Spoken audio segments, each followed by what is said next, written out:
I don't know if you guys remember, but we watched a debate between Piers Morgan and Bassem Youssef, who's a pro-Palestine comedian, a few weeks ago. People seem to really enjoy that debate because Bassem Youssef is actually funny. His jokes are done dry enough.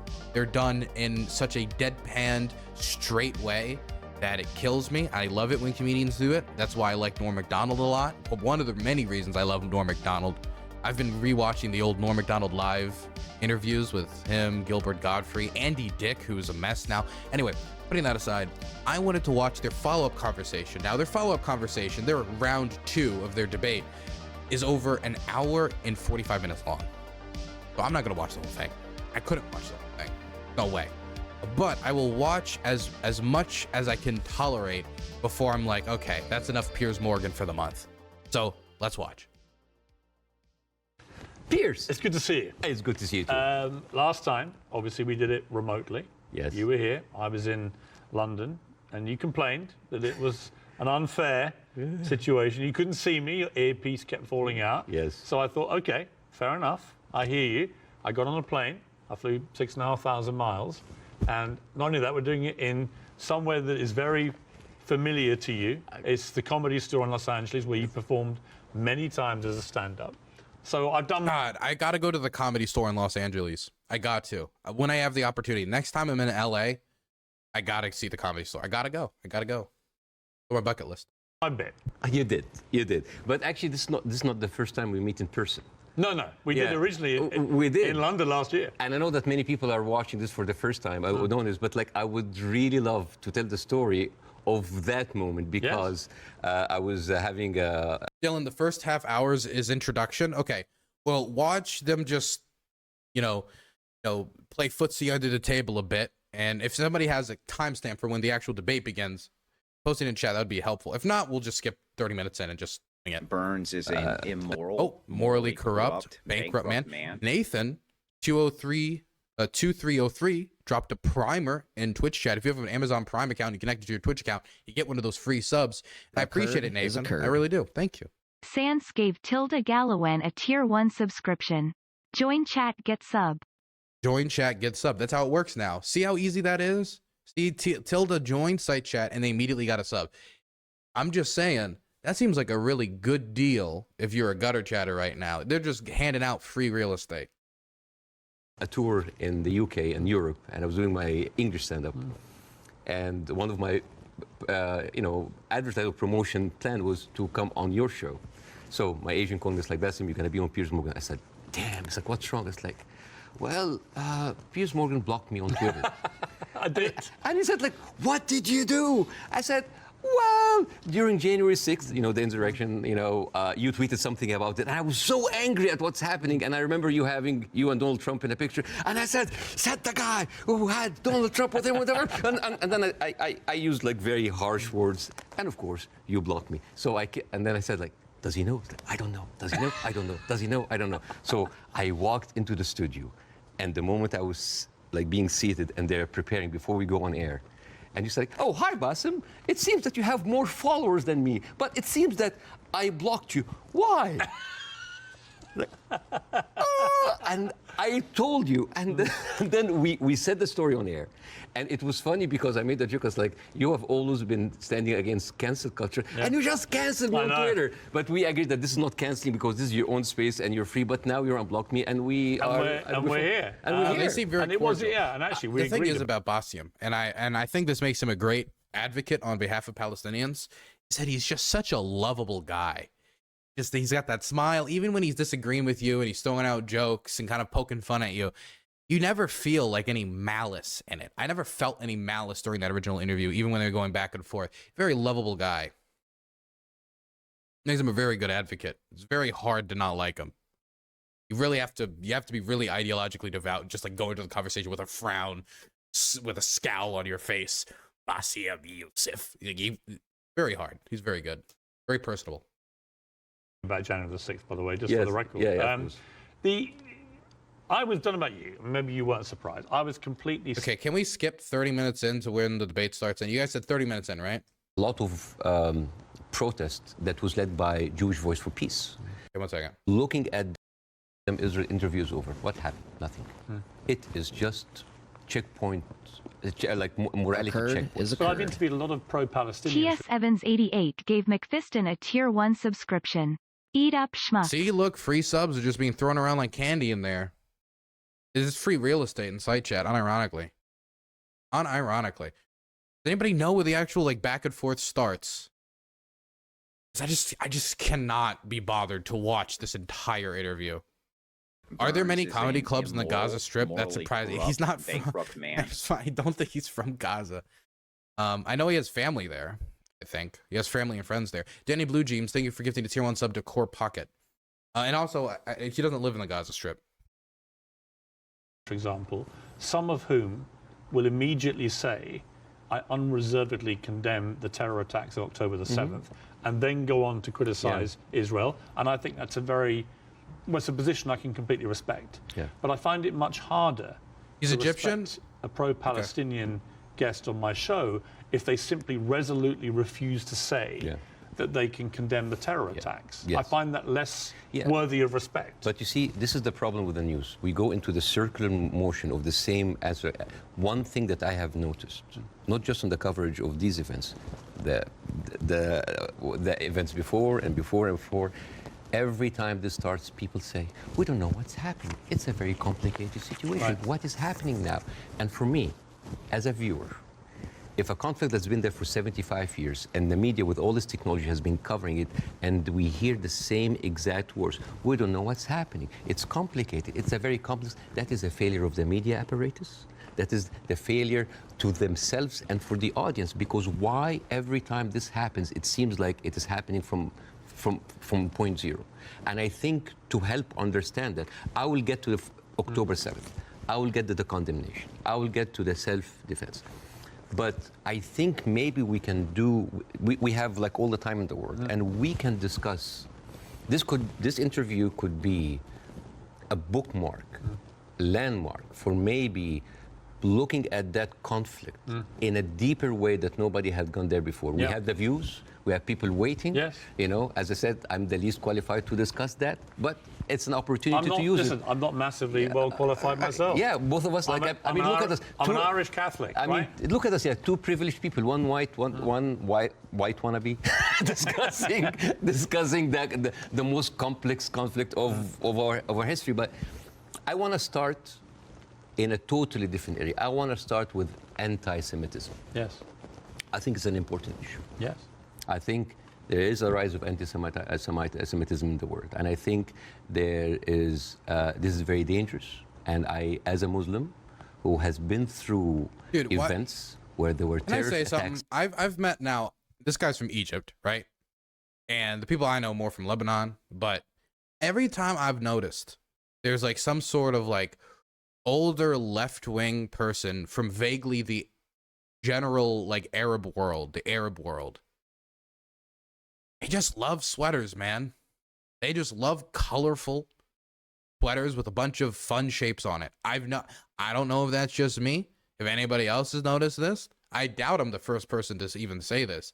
But I've noticed, man, leftist Arabs love fucking sweaters. I don't know what it is, especially if they're older. If they're older, they're going to wear a sweater. They're going to wear some comfy ass, somewhat, maybe in a once in a while scratchy, but usually super comfy sweater. I've noticed that.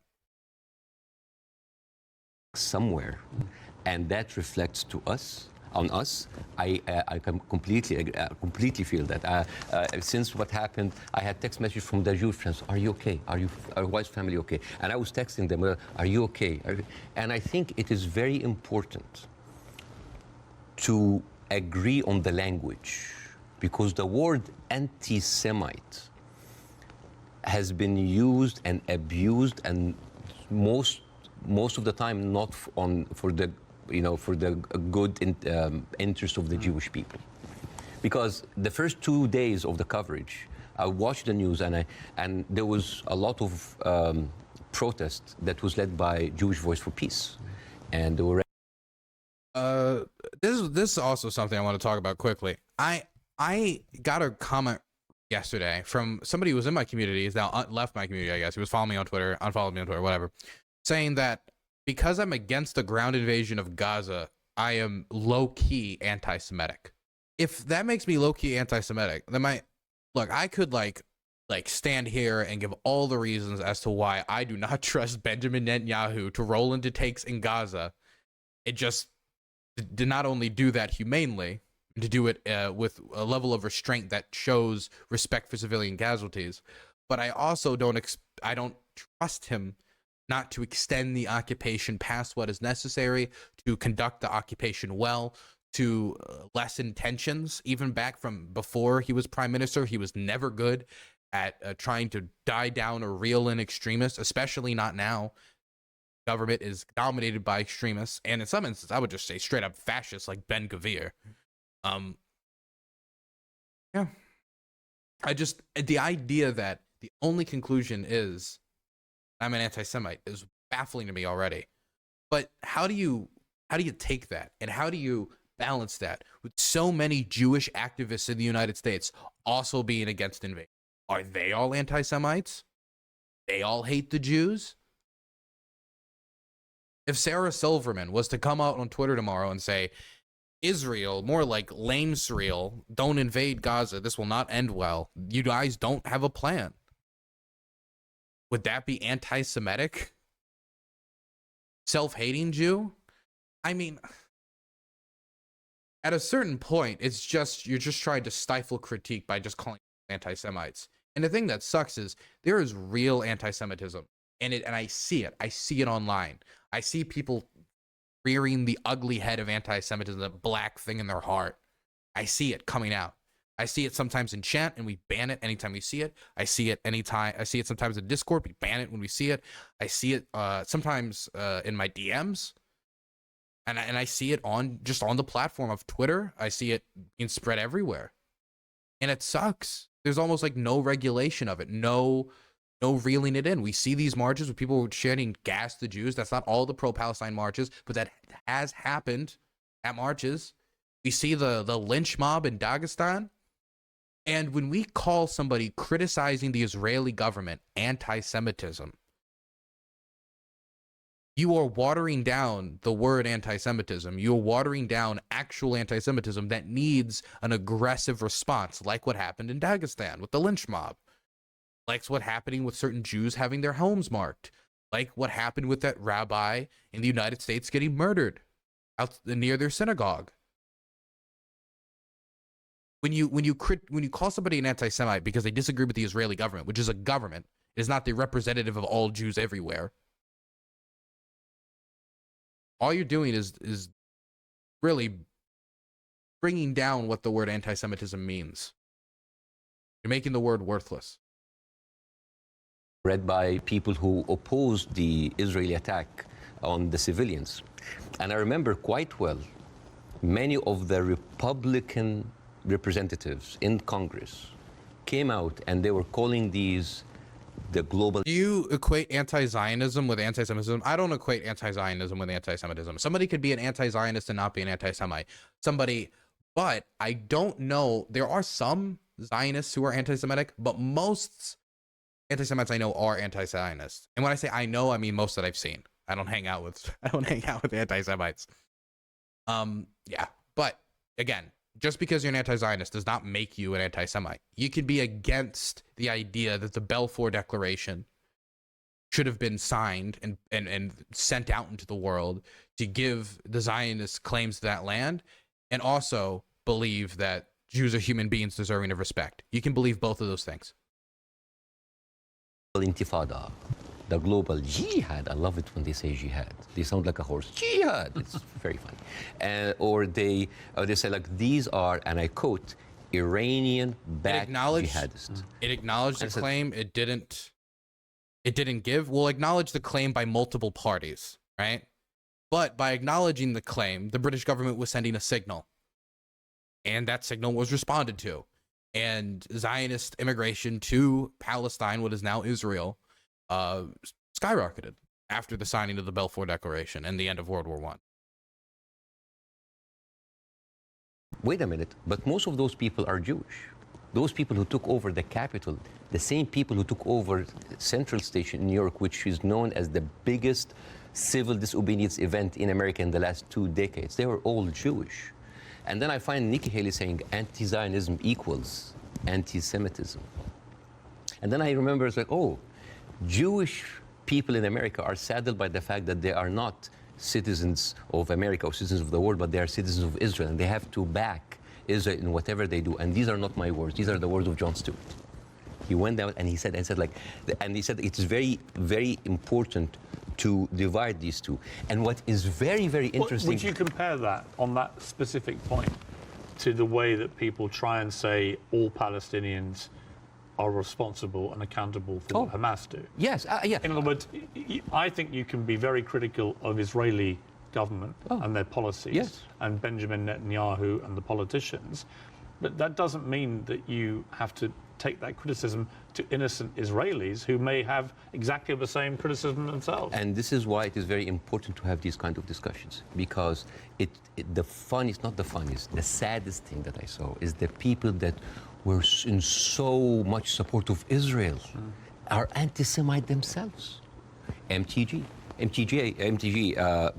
Marjorie Taylor Greene. You know, she said like, oh, I send my aides, and they took pictures of the protesters. Basically, she's surveilling protesters. And Marjorie Taylor Greene is very known for a very famous post in 2018 where she blamed the California fires on a Jewish space laser gun. Look at those eyes, man. Dude, the thing that's great about Marjorie Taylor Greene and Lauren Boebert is, and this is a gift to Democrats, there's no hyperbole. You don't need to engage in any hyperbolic language. You don't need to engage in like misrepresenting them. You just repeat their own words back to people. And 9 times out of 10, when I interact with conservatives and do that, they're like, yeah, that was bad. Shouldn't have said that. And the further we get from these quotes, though, the more people forget. So it's always great to bring it back. It's always great to remind them. God, I love those eyes. Look at those eyes, man. They're bulging. Do you remember that? Big. He's got big wide eyes. Do you remember that? It's just like, oh, they were burned because Jewish investors, Rothschild and Feinstein, anything that ends with Stein, because that's, of course, sounds Jewish, they put a satellite and shooting laser beams to... It's possible. And not just her. You have Steve Skoulas. Thank you so much. He is now the Speaker of the House, and he has been invited. He's no longer the Speaker. He was never the Speaker of the House. He didn't become Speaker of the House. This interview must be a little old. For an organization that was funded by David Duke, the founder of the KKK. You have Kevin McCarthy, who is the former minority speaker, leader of the Republican Party in the House, and he accused that thing, Jewish by the way, about Steve of rigging the midterm. He really did speak at like a pro-KKK rally. It was like a white man's union. It was like the order they was called some shit like white man's paradise or some fucking crazy shit like that. And afterwards, he was when asked about it, he was like, "Oh, I had no clue. I had no idea. I had no idea that this white nationalist event was a white nationalist event." Party in the House, and he accused Jewish billionaires of rigging the midterm. So how come those people are accusing us of anti-Semites? So here's the thing. So let's go to the equation that Nikki Haley put on Twitter. Anti-Zionism equals anti-Semitism. No, it is true. People who hate Jews, they're also anti-Zionists. It is true. And you could be someone who hate Zionists, who don't like Zionism, and you are Semite. You could even be Jewish. And guess what? You could be a Zionist like those people. I mean, like originally, the first anti-Zionists were Jews, because for the vast majority of people, Zionism wasn't like a topic. Like in 1890, when Theodore Herzl was like spitting about creating Israel and creating like the Zionist movement, the people critiquing him were Jews. It was a Jewish community. Jewish community that was debating. Right? There's not a lot of Jews in the world. That's where the debate was happening. It wasn't like British, like the British middle class. Like should Israel be given to the? It was an inter-Jewish community debate about whether it was a good idea. Some Jews believing it doesn't. Creating a nation on earth like Israel does not represent the Torah well. Other Jews thinking it was not a good idea and that they should try to reintegrate with Europe. Or other Jews, like there was a disagreement about it. And so that's the thing that gets me, is at the time, other Jews who were not anti-Semites disagreed about creating a nation state called Israel and a Jewish state in in Israel, in the Levant. That doesn't mean that they didn't believe that Jews had a right to be there, or that they didn't believe that Jews were in that land before they were kicked out by the Romans thousands of years before, and therefore they could go to Jerusalem and practice religious traditions. But they didn't agree with the creation of a Jewish state. And so that's just what baffles me about calling it anti-Semitic, is that you would have to call those early Jews anti-Semites for saying that Israel, creating a state on land where people already live and don't want to be part of that state is a bad idea. People supporting Israel, and at the same time you hate the Jews, because the chant, Jews will not replace us, these echoed in Charlottesville. It did not echo in Gaza. I mean, in Gaza they say worse stuff in between the bombing on their downtime. And these are the same people who are seen with Nick Fuentes, with Stephen Bannon. And you know what's most interesting? Trump had him for dinner at Mar-a-Lago. And all of those people are buddies with Benjamin Netanyahu. So how does this work? How does this work? And you know the people who speak against this, like Jon Stewart, like Bernie Sanders, like Naomi Klein, what do they call these people? What do they call them? Self-hating Jews. And you know what else now they call them? They call them capos. Capos. You know what's capos? Capos, basically these were the Jewish inmate in Auschwitz that were forced by the Nazis to stand as guards on their own inmates. You see how degrading this is. And this is the way to shut down conversation. Anti-Semite, Islamophobe, you hate America, you hate the military, you hate Egypt, war on Christmas. This is how you shut an environment that... Dude, he's a great interview. He is a fantastic interview, and he's sharp. God, I've never listened to any of his stand-up. Has anybody listened to this guy's stand-up? I assume he's a comedian. He has stand-up, right? He's at the fucking comedy club in LA. He must have stand-up, right? Has anybody watched his stand-up? Is it any good? Yes, he's very good. Maybe I should listen to it sometime. At Dylan Burns, will you discuss this with DGG cult leader? Destiny seems to have ended his wiki research with the conclusion overall that Palestine is to blame with fail in the region. Wait, to blame with fail in the region. I don't know what that means. And I don't know exactly, like, what do you mean fail? Like, Palestine is to blame for what? Exactly. You should watch some of his past stuff with Jon Stewart too. Maybe. That does not allow disagreement is not an environment made for growth. It's an environment for control. Let me ask you this. Take the student. He'd say that it was overall the Palestinians that are not wanting to create peace. I mean, when now? Like right now, it's the Palestinians that are stopping it from happening? I don't agree with that. I mean, there are certain actors in Palestine, like the leadership of Hamas, and like you could maybe say like Mohammed Abbas, the people who are preventing elections. I would say they're undermining the path towards peace. But I would say the main culprit is the one occupying land and is perfectly unwilling to give it up. At least for the more recent tensions. Like if we go back to Yom Kippur War or War of 67, 1948 war, like if we were talking about those days at those times, there's probably different conclusions I would have. Because I would be like, okay, we are based off a UN decision that Israel exists in this land. Like I could base my response differently. But I disagree. I mean, it's not like I can't say that Israel is it's 100% Israel, but I do think it is mostly the Israeli government. Yes, sir. At universities. I have no problem instinctively with students protesting. It's actually part of the DNA of being a student, right? But I do have a problem with two things. One, the protests that happened almost immediately after October the 7th. We're talking and he was like looking at his phone. He's totally disrespecting us. Yeah, because he's white and we are Middle Eastern. We kill his ass. Yes, Matt is very easy to take down. Oh yeah. I'm so shorts, yes. Sorry, I heard. I mean, you look like you were auditioning for Stranger Things. It's okay. I have a more dry humor. It's okay. I think it's funny. I'd watch it. It's not like my top tier, but I'd watch it. Within hours, which were clearly, deeply, deliberately inflammatory and hurtful to Jewish people. Secondly, I have a real problem with the students who were beaming direct pro-Hamas slogans onto buildings on campuses in America. I'm all for free speech, and I really am. The whole show is predicated on that. but not to the point where you see Jewish students barricaded into libraries because a mob is descending on them. There is a distinction to me between people who are obviously overtly, I mean, there was a professor at Cornell University who was literally seen in public shouting how exhilarated he felt by the attacks of October the 7th. He still hasn't been fired, that guy. I think that crosses a line. Do you? Yeah, I do not like this way. I mean, I can.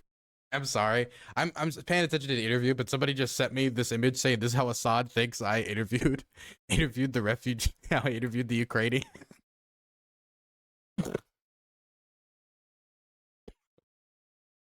Oh God. Jesus. That's funny. Sorry, back to this. Understand why, but I don't condone it. I would never, because you have to understand these people, again, I'm not supporting them. I just want to make sure about two things. The reason that I started with anti-Semitism, because I wanted to make sure to clear any confusion that when I speak about Israel, I'm speaking about Israel. Yes. When I speak about Jewish people, I'm speaking about Jewish people. Yes. When I speak about my Zionists, I'm speaking about Zionists. It was very, because I think it was very powerful that you did that. Yeah, I have to be careful. That's the first thing you did, because I think it's really important. Yeah, but at the same time, when I tell you why does that happen, it doesn't mean that I condone it. There's a difference between explanation and justification. Those people who are exhilarated, the way that they see, this is the same reason why people were so happy about the interview. What do they see? They see Israel as a criminal state who is killing their people, and in the same time, they are supported by the international community and the American. They have no guns, they have no superpower backing them. All they have is just feeling of happiness, like, yes, our enemies that we cannot touch them has been hurt. All they can think about, that these are their enemies that have been hurt, right? I'm not condoning this, but again, like when people were celebrating terrorist attacks, you know, against Western targets. Of course, I don't condone that. But why? Because those people has been, from a very young age, what have they seen? They're not being heard by the media. The plight and the suffering of their brothers in Israel, in Palestine, in the Arab world are not being heard. People in Iraq, you know, like when America and Britain invaded Iraq, right? What the Arabs saw? It's like two superpowers are coming in on just regular people. So whenever there was like a bomb or like an attack on American troops, people would celebrate. Yeah, they're our enemies. Emotions are very inflammatory, and it is not right. But those people had nothing else. All they can say is just like shout. All they say is like to rejoice. It is not right. Again, I'm explaining why is this happening, because it's like, yeah, if I cannot get you, I'm just gonna scratch your eyes. I'm gonna scratch your eyes because you've been beating me all the time, and you have the whole international community backing you up, and all I can do is scream. Dude, I don't like the framing that Israel has the entire international community backing them up. They have some of the most powerful countries in the world backing them up, like those in continental Europe and the United States. But the majority of the international community does not support Israel. If you look at the UN votes, it just does not pan out. But some of the most powerful nation states in the world with the most economic and military influence back Israel. And that's a lot of times where it counts the most. Is it right? No. But it is understandable. Again, it's not the right thing. But no, it's not like understandable. It's like, oh, no. But again, it is an explanation. Now, hate. And again, this is another way why this has been magnified in the media so much. What does the Western audience see? Hey, Dylan. I just started watching your Hassan Ukraine video, and I have some questions about the setup before I continue watching it, if you don't mind. I mean, what about the setup?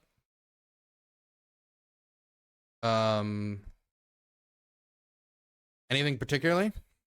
If it's about the mic, we used the shotgun mic. We didn't have enough lav mics. They see people rejoicing for the death of innocent civilians in Israel. This is what... Damn, there's a lot of countries who are calling their ambassadors from Israel. Chile and Colombia have called their ambassadors from Israel, while Bolivia severs diplomatic ties. Well, Bolivia is not surprising at all. Chile is a little bit more surprising. Chile is more surprising than Bolivia. Bolivia is not surprising at all. My gosh. So that's Bahrain, Chile, Bolivia. That's... What have the Arabs seen for years on the Arab world? For example, if you look up Sidrot Cinema, Chile has the biggest population of Palestinians outside of Palestine, like as a percentage or just total? Like total, is that true? That's actually, I didn't know that. This is in 2014 when Israel was bombing Gaza as usual, and the Israelis in the Sidrot, the kibbutz or the settlement, they went on a hill and they had popcorn and they had drinks and they were like watching the show and they were cheering with every rocket coming down. This is what we see. Western people didn't see that. Well, somebody found a tweet actually of mine from 2014 in which I said, at what point does what Israel is currently doing to the Palestinian people become terrorism? And because I've always said, you know, I've spoken about this a lot over the years, and I've always tried to be extremely fair-minded, albeit nobody. 400,000 in Chile? I did not. That is a massive population. My goodness, I did not know that. Really wants you to be fair-minded. They want you to take a side. But that was clear that my thinking back then was that they were absolutely overstepping the mark. Absolutely. But again, to the point of rejoicing. No, I know what you mean. Yeah, but like if you, for example, Google the wedding of hate.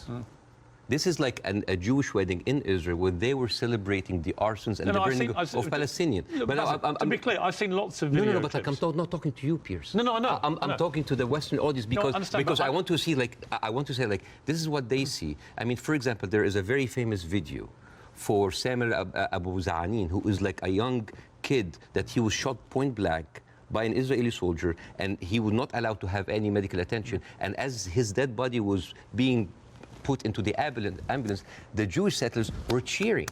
So for an Arab audience, this is what we see every day.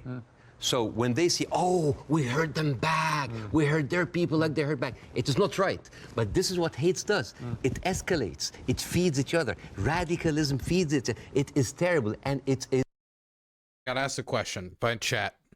Well, it occurs to me that having all four people together at the start sharing their opinions so they can all hear each other is not really the most neutral approach. Do you think it would have... do you not think that the man who has never heard of Hassan was influenced by the opinions of his countrymen expressed in the room before you even played the footage? Oh, I mean, almost probably, so certainly sure to some extent. But anytime I would see them start talking about it, I specifically tried to be like, hey, I don't have any of this on camera. So you can believe me or not believe me. I was like, hey, wait until we're on camera. Wait until we're on camera. Don't bias him. I even said to them, he's my untapped oil well, okay? He's an untapped oil reserve. I didn't put it that way, but you get the idea. Like he's completely untainted.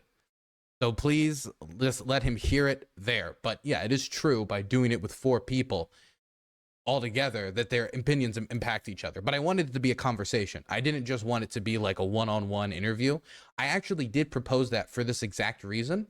And the Ukrainians said that they'd rather all do it together. And so I did offer to do it one by one by one by one, so we could then splice it together, and it would have also made it so the audio was better, but they all just wanted to do it together. And since they all wanted to do it together, that was good enough for me. But it is true that it probably would have gotten a less, I don't want to say tainted result, but it would have been a result based less upon being influenced by those around you if we did it one by one by one by one. I did propose that, but they didn't want to do that. Plus, that would also mean that it would probably be a much longer recording time, and I didn't have them all for that particularly long. It is just like a vicious circle. So I would like to do something that is very interesting tonight. I want, when I invited Jon Stewart to my show, as much of like a reception that if you see on the YouTube, people just like, we had to cut the 5-minute standing ovation for broadcast. People were on their feet for 5 minutes. They could not believe it. I remember Jon Stewart telling me I could never imagine that a Jewish guy from New Jersey would have that kind of reception in Cairo. And yet, on the internet, people who would, what? You brought a Jew on your show while you are with a Jew? Yes, hate is there. Yes. So, and the thing is, like, why we do not see each. Okay, thanks for taking the question to spirit it was intended. It certainly strikes me immediately as an experimental flaw, and I'm satisfied that you can recognize that. I think if the intention of my interview was only to get perspectives of each individual completely untainted by any outside influence, then that was my intention, that this is not a perfect experiment of that. For me, I wanted to see it as a conversation starter. I wanted to see it as, here's Ukrainians engaging in the conversation that we see online happening about the war without them being included. And in order for it to be a conversation, there has to be some sort of a back and forth. And so once they said they wanted to do it together, I was like, that's what I'm going to shoot for, a conversation. Each other. 1 second. I got a brilliant comment here. Let me read it. 1 second. Let me add some music to the background, okay? Okay. And some music in the background. Let me read this comment. Okay. Where is it? Okay, here we go.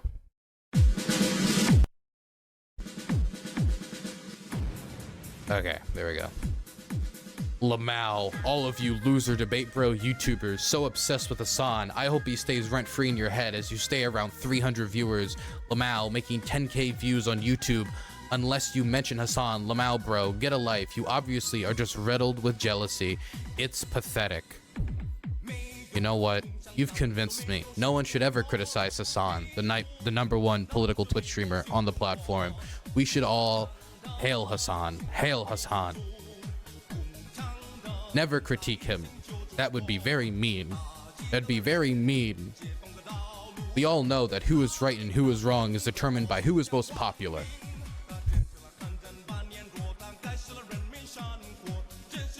What am I even, like, what do I even do with these critiques? I don't even know what to do with these critiques. I'm every single time one of these Hassan fans come in here and say some shit like that, and it's not, hey Dylan, I think it would have been better if you did the interview like this way, which is what the last person said, and I listened to the critiques and I dealt with them fairly. Instead, it's like the idea that we need to listen to these fucking Ukrainians speak on the issue of this war is ridiculous. It can be motivated by clout hungry, jealous, like. Can it not just be that I'm like, man, these takes are, I think, really misinformed. Probably would benefit from a Ukrainian perspective. Here's a Ukrainian perspective. Can it not just be that? Come on. Does everything have to be some like notorious plot? Some with side-eyed intentions? What is that tune you put behind the great critique of yours? It's a banger? Oh, it's without the Communist Party, there would be no new China. My brother Hao. Oh, yep, you can go look that up. Also, what did the argument be? If I'm a view-hungry bastard, why did I end Hippy Dippy and do this instead? Anyway, continuing. People in the Middle East, people in the West, that we do not put ourselves in each other's shoes. And I want to do something very interesting today. I want to give, I like telling stories. And I'm going to tell you a very nice story. Tell and away. This is the story, surprise, surprise, of the suffering and the plight of the Jewish people. And I want to say that because it is very interesting when you see the trauma and the suffering that the people on the other side went through, you might understand why they're coming through. So this is, see this? Mm-hmm. This is a map of all of the history of the expulsion of the Jews in Europe. They've been like, I have never seen a minority being kicked around this much, right? And of course, this comes back to the, the whole idea about the original sin, that you have betrayed Jesus Christ. The blood of Jesus is on your head. And then comes the 11th century. At that time, Jewish people were not allowed to own land. They were just peasants. Even some of the professions they were not even allowed to participate in. But they were allowed to do one thing, usury, money lending, because it was prohibited by the Catholic Church to engage into that. So what happens when you work in money? You get richer, right?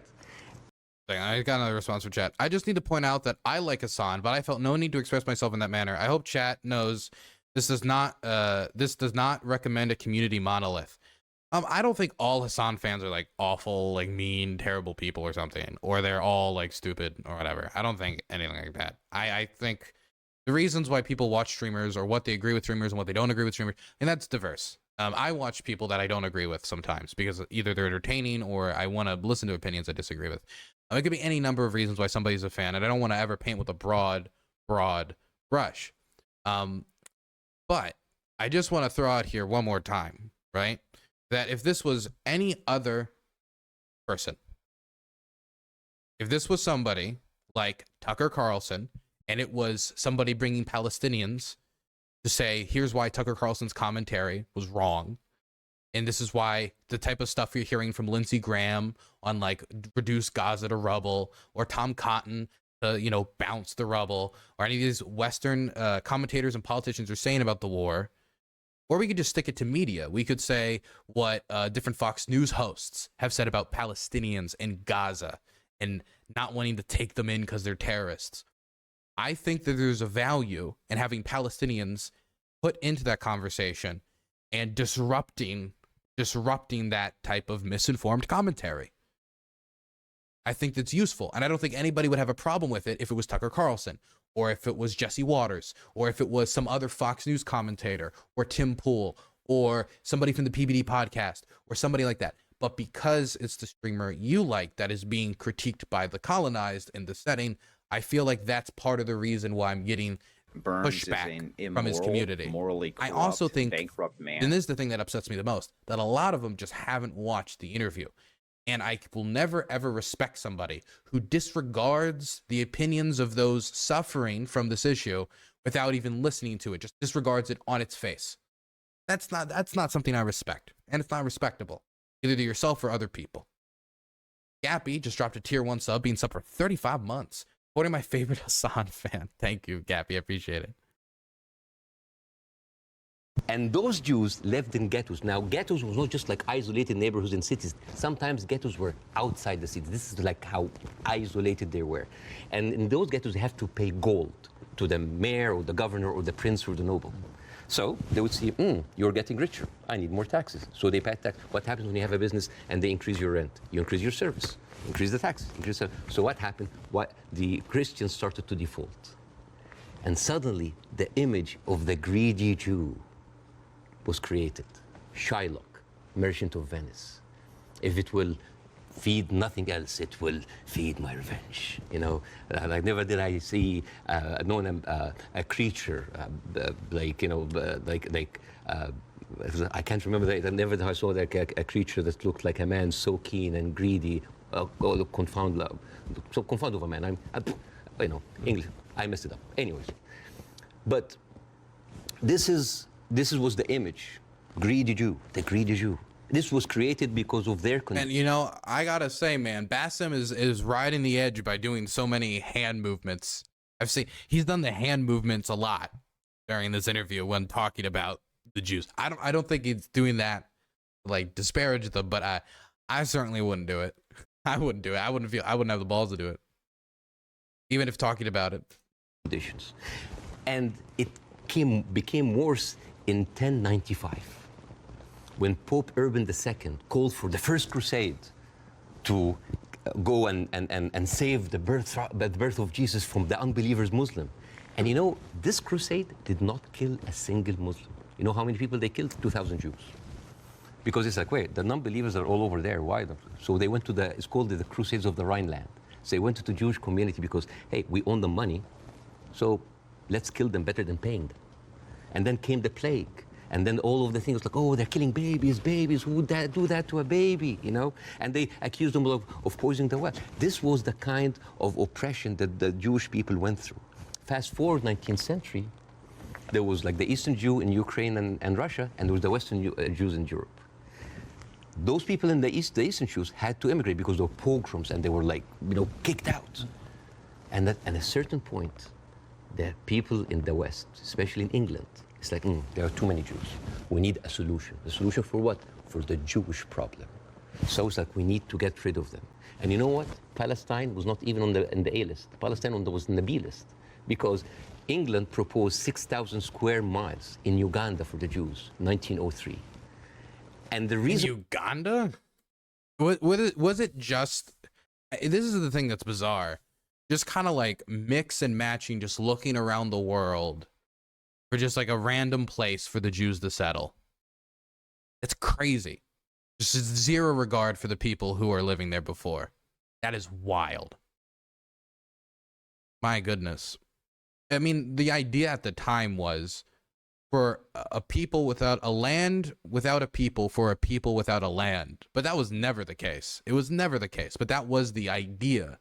But I don't even know how you buy that idea when they're just like picking and choosing, just like in some instances, like just looking through random locations around the world.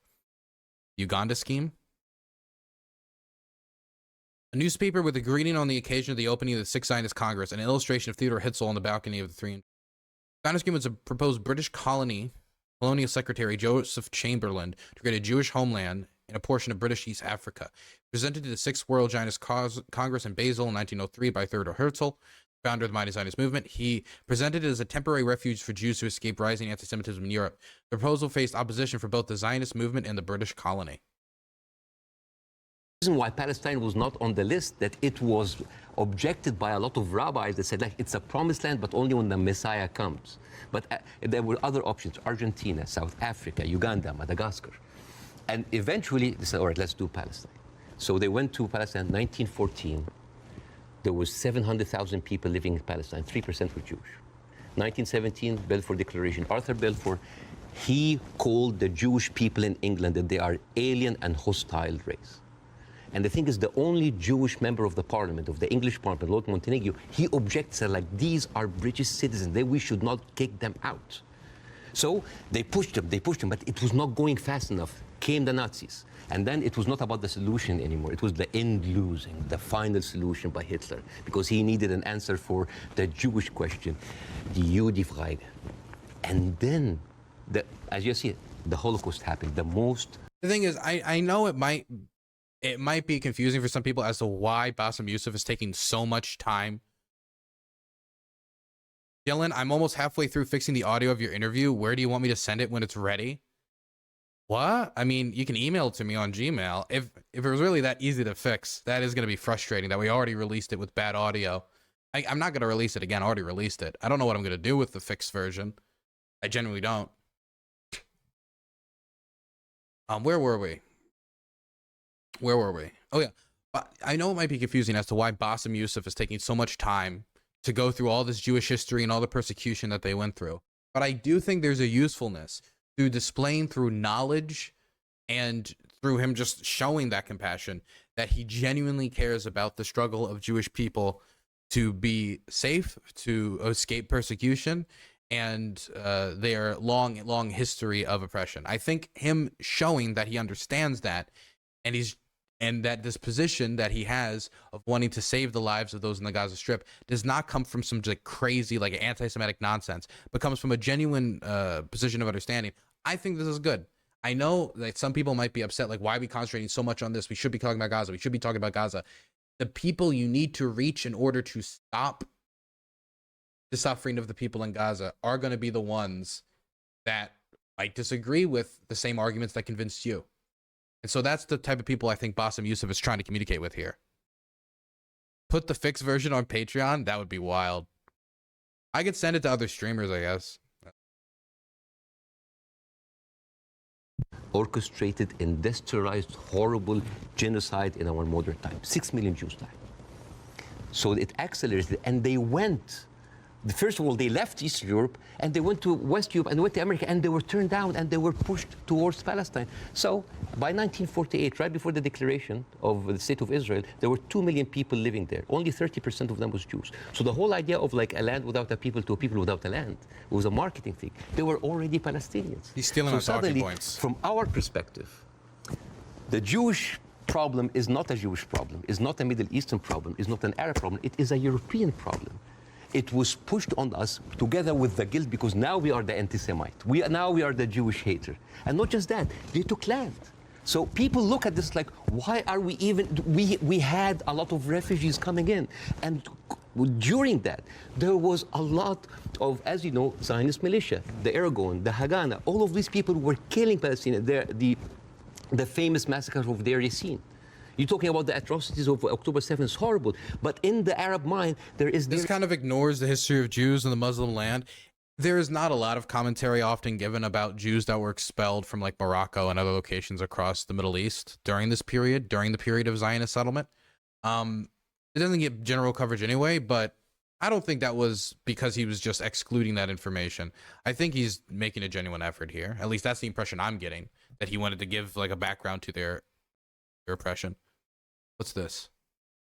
You guys sending me? Jewish Refugees Day. Today's remember the 850,000 Jewish refugees forced out of Arab countries in Iran in the 20th century.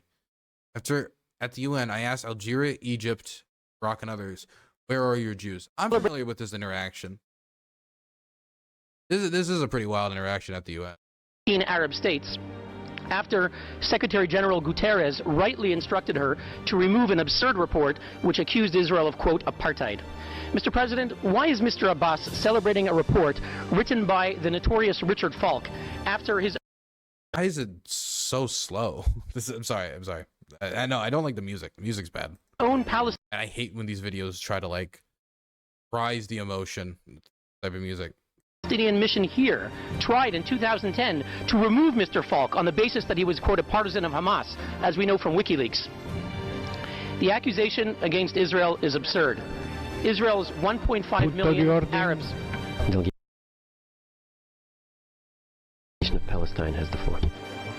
More than one statement goes beyond the mandate of this sitting, using unacceptable terms about Ms. Rima Khalaf, and so we would like this to be stopped. We have noted some terms which are humiliating vis-à-vis the Council, and we call for the respect of our traditions within the Human Rights Council. Thank you.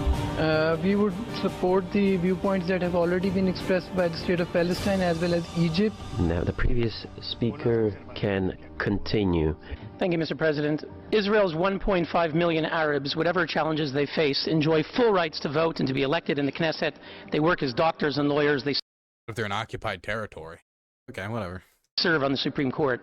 Now, I'd like to ask the members of that commission that commissioned that report, the Arab states from which we just heard, Egypt, Iraq, and the others, how many Jews live in your countries? How many Jews lived in Egypt, Iraq, Jordan, Kuwait, Lebanon, Libya, Morocco? Once upon a time, the Middle East was full of Jews. Algeria had 140,000 Jews. Algeria, where are your Jews?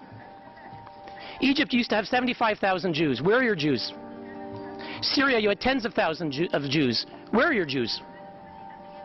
Iraq, you had over 135,000 Jews. Where are your Jews? Mr. President, where is the real apartheid? Why is there a UN commission on the Middle East that does not include Israel? From the 1960s and the 70s, they were... The answer as to why they don't have Jews is because many of them were expelled, and the ones that weren't expelled faced rising anti-Semitism, and now having a country in the region, which is the self-proclaimed Jewish state, they have a nation state they could go to, which would not persecute them for being Jewish. That's where the Jews went, for those curious, since all these countries are not going to answer it, obviously. I believe that is an Israeli representative at the UN. Why are we playing Find the Jews at the UN? It's like Where's Waldo, but in Algeria, and based off of horrible anti-Semitism. Man, my camera is frozen. Look how frozen that camera is. That is mega frozen. Where are your Jews, Dylan? I misplaced them. I think they're in my couch cushions. I dropped a few. Okay? They're in the couch cushions. I think one might be under my tabletop. I'll go get the, yeah, I'm super frozen. Oh my God. It won't even let me, there we go. That's fixed. Back to Bassem Youssef. Area scene where there is an incredible movie called Tantoura, Tantoura, where the Israeli members of those militias, they talk about the atrocity that they did, including opening up the pregnant women bellies and having bets if the boy inside is a boy or a girl. It is one of the most horrific, and they talk about it, some talk about with regret and some talk about with pleasure. We did that, right? So you have even King David.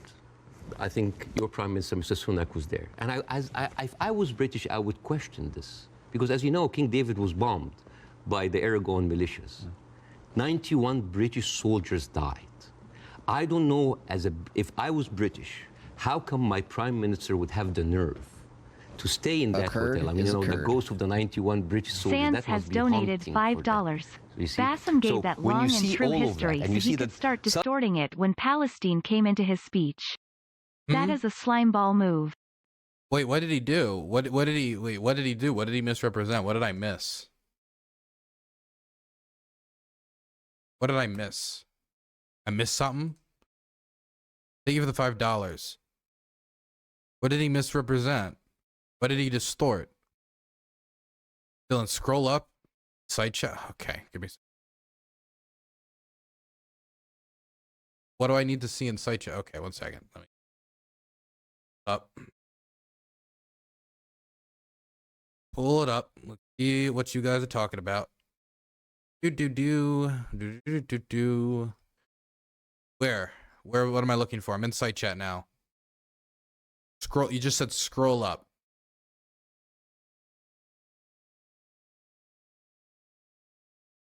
Under the premise Israel has a right to respond with force, how should that look like in your opinion? Because it appears so for Israel is going with standard Western approach for fighting embedded terrorist organizations. Just read Sand's previous. Okay, I thought you wanted me to read that. Sand's previous comment. Bassem gave that long and true history so he could start distorting when Palestine came to mind. That is the slime bulb. He just said the same thing twice. What do you mean? They bought the land. In 1947 and 1949, there were atrocities on both sides. The Haganah started as a defensive organization in response to Arab violence. It is true that the Haganah did start as a defensive organization, but it is also true that the Haganah engaged in war crimes, ethnic cleansing, and forcing Palestinians off of their homes. I mean, he didn't mention that it was started as a defensive organization. I guess that could have been more information that the viewer could have had, but I don't think that was from a place of malice or distortion. I didn't get that impression at all. I don't think, I think saying that the organization that ended up engaging in ethnic cleansing started as a defensive organization, while an important piece of history for somebody who wants an in-depth knowledge, I don't know if this more, I don't want to say if this is a casual conversation, but this back and forth about the recent conflict and going into history necessarily needed that piece of it. I don't think it was done from malintent, but it is information that people, I guess, should have, though. That is true. Jews bought land and did not take over land prior to 1948 because he gave a true and ancient history. They did buy land prior to 1948. That is true.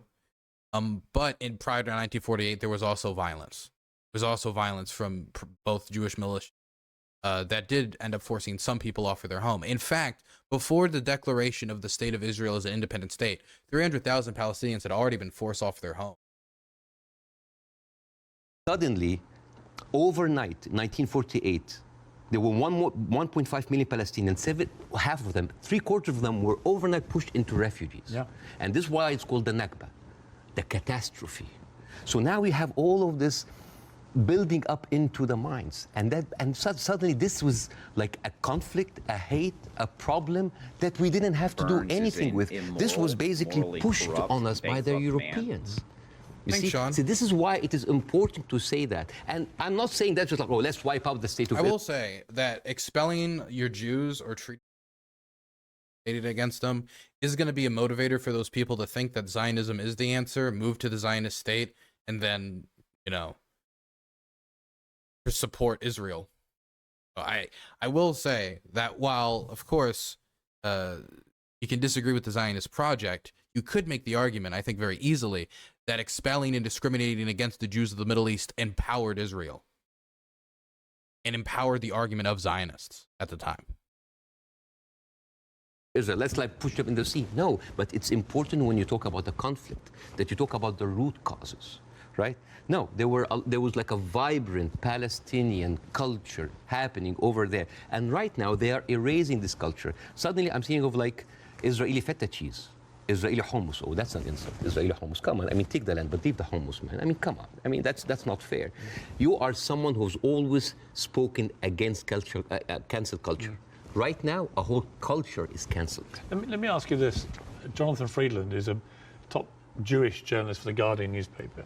He wrote a very interesting column last week in which he said, at the root of all this, you could argue you have two sets of people with just cause. And they believe passionately in their just cause. And he was sort of advising people not to take sides unless you really understand the history. Would you agree with that? Would you agree that both sides have legitimate just cause? Not with the methodology that's taken place, and you've given an extremely detailed analysis of the build-up to what happened in 48. To me, it's pretty clear 700, 800,000 Palestinians were displaced from their overnight homes, and it should never have happened. And that has been absolutely, I think, the root cause for so much resentment. But can you, at the heart of this debate, agree with Jonathan that you could argue there's just cause on both sides? There is a cause on both sides, but I'm walking on a tightrope here because I'm not a Palestinian. Yeah. But from the Palestinian point of view, there's a lot of people. I mean, there are 2.2 million people living in Gaza. There are 3.5 million people living in the West Bank. There is 350,000 people living in East Jerusalem, and there's like 6 or 7 million people living outside. Those people, the Palestinians that were pushed out, they do not have the right to go back. Right now, if you meet Palestinians, you'll see them wearing a necklace with a key. That key is their house that they were kicked out from in Yafa and Haifa. You know, like my wife's family comes from Ramla, which is 50 miles from Gaza. And according to the law, those people have absolutely no right to go back. Even if you are a Palestinian with an American passport, they give you hell in order to go in. And yet, a Jewish person born anywhere in the world, born in Poland, born in Ukraine. Okay, I'm sorry. Like I'm trying to be as sympathetic as I can to the like Israeli position, because I generally sympathize with the Palestinians, at least when it comes to the conflict as it is today, more when it comes the illegality of the occupation, etc. That comment from chat: key doesn't mean you own the house. I have a ton of keys. It's symbolic. Yeah, it is symbolic. I don't know if that's the exact key from the house, but the people who wear it are trying to indicate that their house was taken from them. I don't even understand what's the problem with that. You're saying that they're faking it. That the comment, like the necklace trend is a fake? Anyway, let's continue. Did they own the property or just live there? I assume they're saying that them or their family owned the property. No question asked. He can jump on a plane, land in Israel, and get the Israeli citizen and take a house that most probably belonged to a Palestinian. So it is not just like it is an ongoing injustice that has been happening. Now, I mean, where would you criticize, if you're being fair-minded, where would you criticize from 48 onwards the behavior of the Arab side? Well, put yourself in the Arab side. At 1948, you constituted 70% of the population. Suddenly, the UN is giving you 48% of the land, right? Not just that, I mean, the Arab regimes, because they did terribly, and see, this is the thing, like, Arab nationalism at the height of these people feed on each other, you know, because it's very, very important to have a problem. Another response from chat. Dylan, do the Jews who are expelled from other countries in the Middle East not have home taken from them? Are they entitled to declare war in Iraq and Syria? Well, I don't know where the declaring war thing came in. But when it comes to the Jews that were expelled, as far as I know, most of them have a state. I don't know if any of them are still considered refugees or consider themselves refugees or currently displaced persons. Most of them at this point, even if it was wrong for them to be displaced, and I think that they should have the right to go back, they have a state now. They have a country that they live in. They can vote for their leadership, etc. Man, that freeze frame is crazy. Look at those crazy eyes. Whereas Palestinians make up 1/3 of the international refugee population. They have refugees in Jordan. They have refugees in Lebanon, refugees all over the world, people displaced without a state, without a voting member of the UN, without a united state to represent themselves, govern themselves. That, and part of that land is still illegally occupied. That is the difference. That is the main difference to me. Because for the people who were displaced from these countries, many of them have found new homes, but much of them in Israel. That cannot be said for the 1/3. Oh, it's Israel. And for Israel, oh, it's the Palestinian. It's a very good distraction. I mean, sometimes I feel that like the Palestinian cause is very useful for both sides to stay there as attention, because it's always a way to reflect. But And this is a very important question because in the mind of the Western audience, they always thought of the Palestinian resistance or the Palestinian side as like Islamic, as militant. No. As a matter of fact, some of the early suicide bombers were female Christian Palestinians. Because they, like the IRA, you know, they were fighting. Hey, Anon, thank you for gifting a tier 1 sum to... Wait, I thought it was a Hassan Piker. It just says Hamas Piker.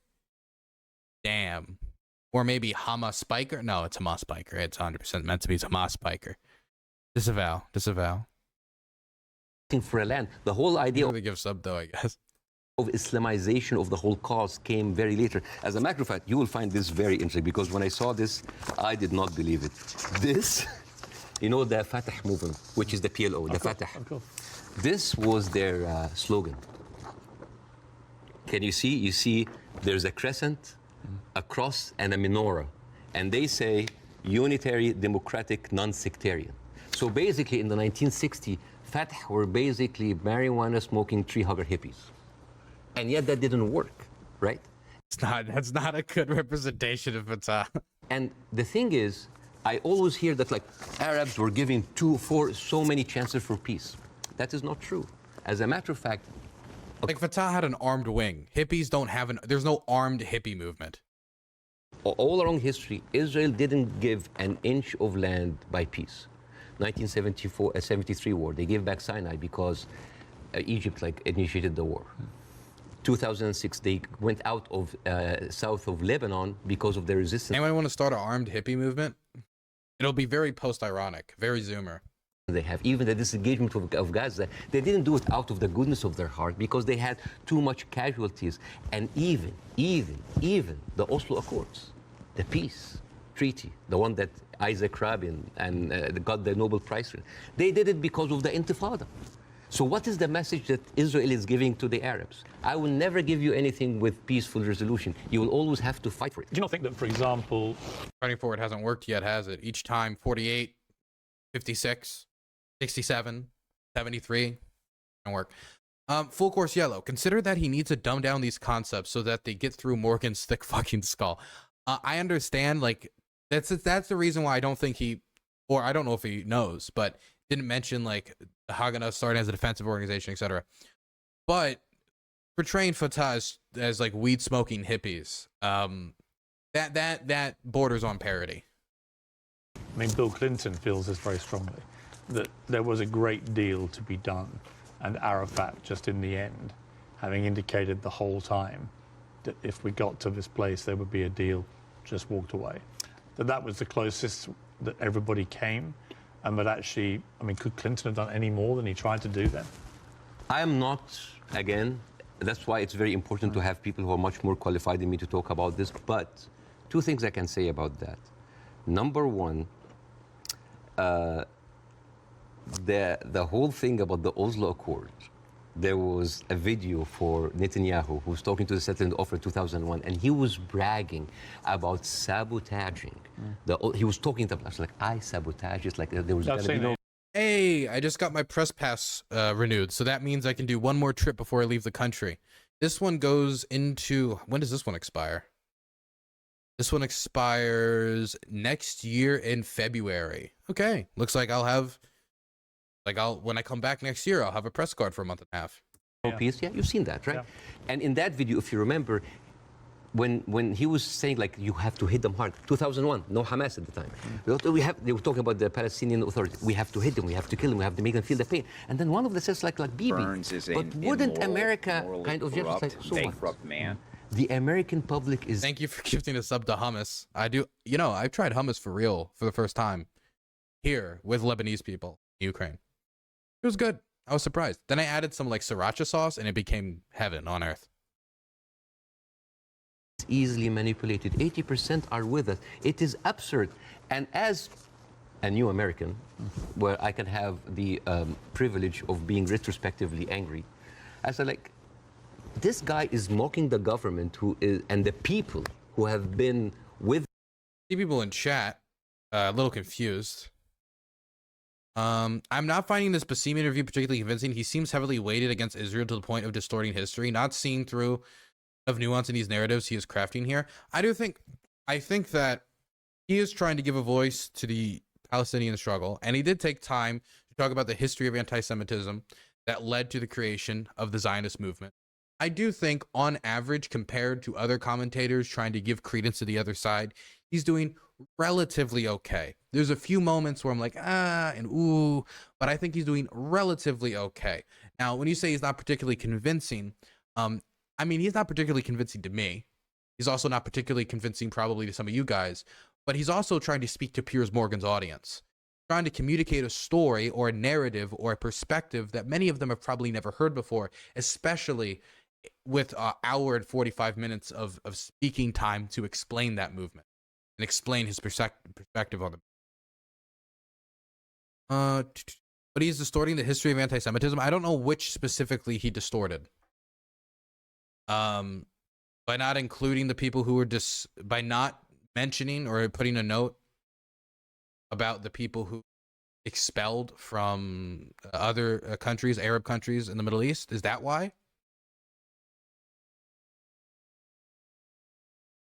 Again, like I would say that he is not giving the full Israeli perspective here, but he is giving the full Palestinian perspective, with more notes towards how anti-Semitism contributed to the Zionist movement than a lot of his contemporaries would. Not even just the Exodus, but anything about Middle Eastern Jews. So you wanted him to mention Middle Eastern Jews more.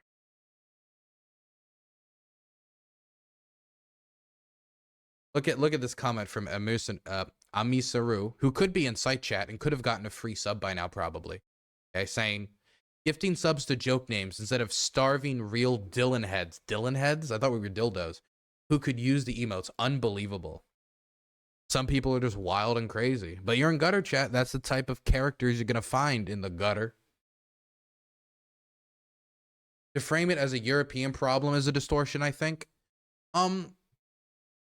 I would say that would it be wrong for me to say, intellectually and leadership-wise, Zionism, especially early Zionism, was a movement led by European? Would that be a distortion to say? He didn't say that, though.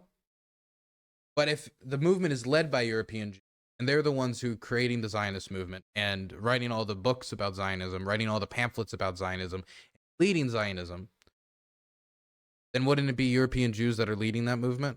Again, I do think that at least a mention of Jews in the Arab world would have helped, but I don't think this is some malicious action. I don't think that he's doing this specifically to like paint it one side. I'm not getting that vibe.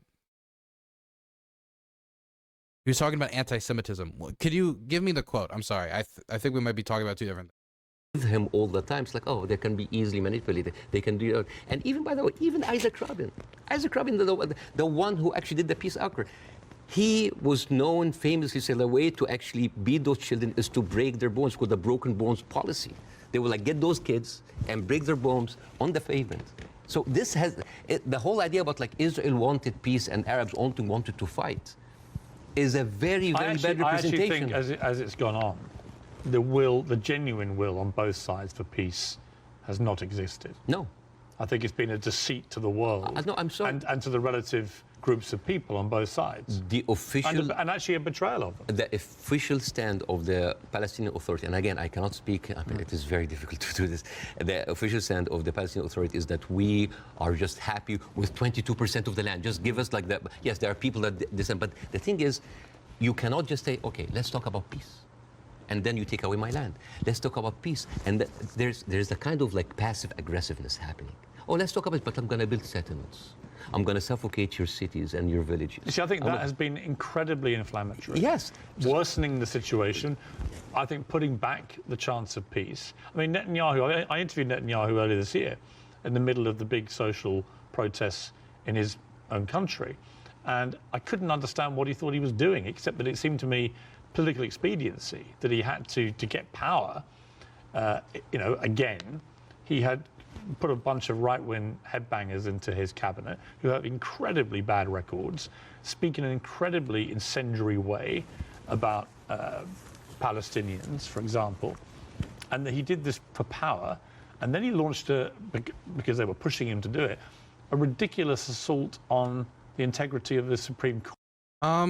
I don't think his intention is to be malicious. It just comes as pandering when he's only highlighting one side of the conflict. Man, I guess it depends on how you want somebody like him to pursue the interview. I assume he's pursuing this interview because he wants to give a voice to Palestinians who have historically not gotten that much representation in Western press, especially in the United States, but he's on a British program, so that's less relevant. And so he views Piers Morgan as somebody who's bringing on people from both sides of the conflict. Both people who support invading Gaza, people who are against invading Gaza, people who support the Israeli government, people who support maybe not. I don't think he's brought in anybody who supports Hamas. So I don't know if anybody supports the government in Gaza specifically, but it supports the Palestinian people and their safety.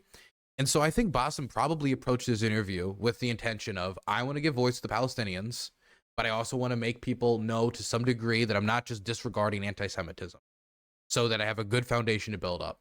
That would be the best at convincing his audience to consider the Palestinian cause more. That's how I assume he approached the conversation, knowing that at the next opportunity, Piers Morgan is going to bring on somebody from the Israeli government, or is going to bring on somebody who is much, much, much more pro-Israel, who's going to argue in every which way on the other side of the conflict. So I think he's already assuming a counterbalance. Court, the independent Supreme Court, and many Israelis rose up. So Netanyahu has become to me a big problem, right? And the people, all the polling shows that Israeli people are very unhappy with Netanyahu. I don't think he's ever going to actually want to forge peace, and in fact, I think he was instrumental with Hamas in one. Excuse me, but Israel is surrounded by countries that do not recognize them and sponsor the terrorist groups in Palestine. I think it's a little disingenuous to say Arab nations are against them. I don't know what Arab nations are against who? Hamas? I don't know. It depends on, well, okay, number one, it depends what you mean by Arab nation. If you mean its people or its government. If you look at, for example, the Saudi press has been dragging Hamas leadership through the mud like crazy. You look at polling in the region, favorability towards Hamas has been going down for years. So I don't think it's as clear cut, this around support from Hamas throughout the Arab world. Not to mention much of the Arab world, while many Arab countries are making a lot of noise, in many instances, I think for genuine good reasons and both bad reasons, none of them seem to be really throwing their weight behind Hamas in the conflict. The only two forces that have tried that would be the Houthis in Yemen, who are not close enough to really do a ton of real damage. They can maybe do some, and they've tried to, but their rockets were shot down. And Hezbollah, which is the main force that could really do some damage to Israel with their 130,000 rockets they got in reserves. But when we talk about Hamas, we talk about the people who are going to be watching Piers Morgan's show. People who are going to be watching Piers Morgan's show are not going to generally be pro-Hamas people, as far as I'm aware. I don't think he's even had anybody on that's pro-Hamas. The closest I can even think of was that low-key rapper guy, and he wasn't pro-Hamas, but he would not condemn what happened on October 7th, it seemed like, and that was the closest I could see on this platform to somebody who takes that perspective. And so Bassem Youssef is talking to Piers Morgan's audience, not like the entire Arab world. Wanting to keep them in power because he felt that would create the split with the Palestinians, with two political groups, and that would be good for Israel. And it was leaked in a Likud conference in 2000. Who do you think gave tips to whom? Stalin to Israel, Israel to Stalin when it comes to supporting a genocide? Jesus Christ. A lot of people don't know this, and I like confronting Soviet sympathizers, people who really love the Soviet Union, people who really love Stalin's regime. I love asking them, what do you think about the Soviet Union under Stalin recognizing Israel's right to exist? What do you think about the pro-Zionist Stalin? What do you think about that? And man, it gets under their fucking skin.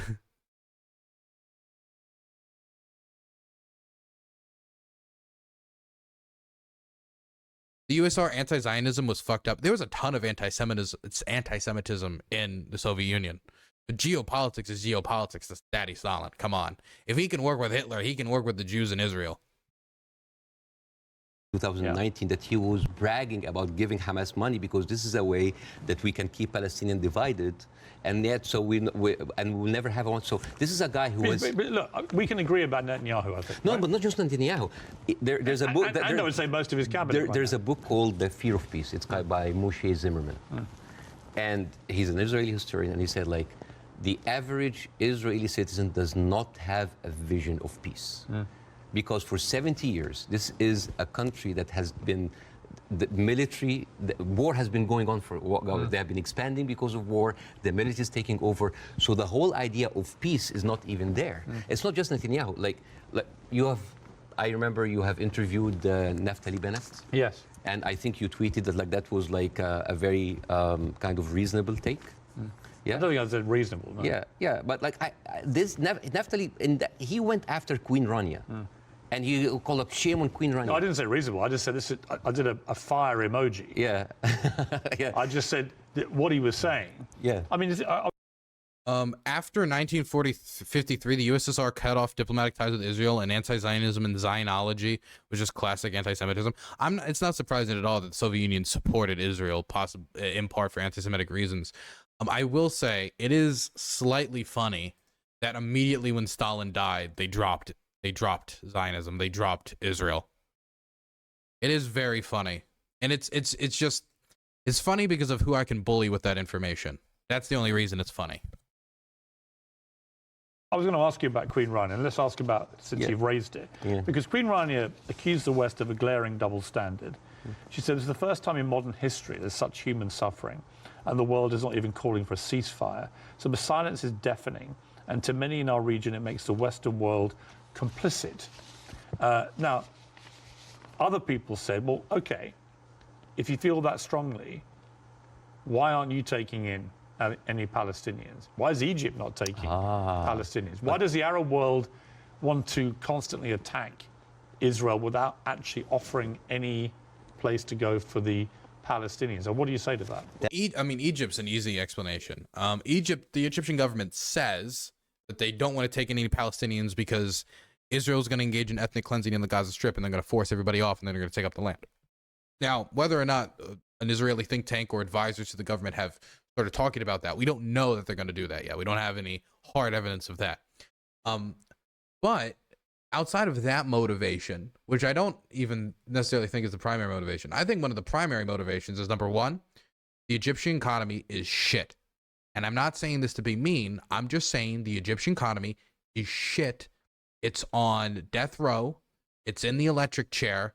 And there is a guy just flicking at it slowly. And the switch just slightly goes up, up, up, up, up every day, waiting for El-Sisi's economic tower of cards to crumble.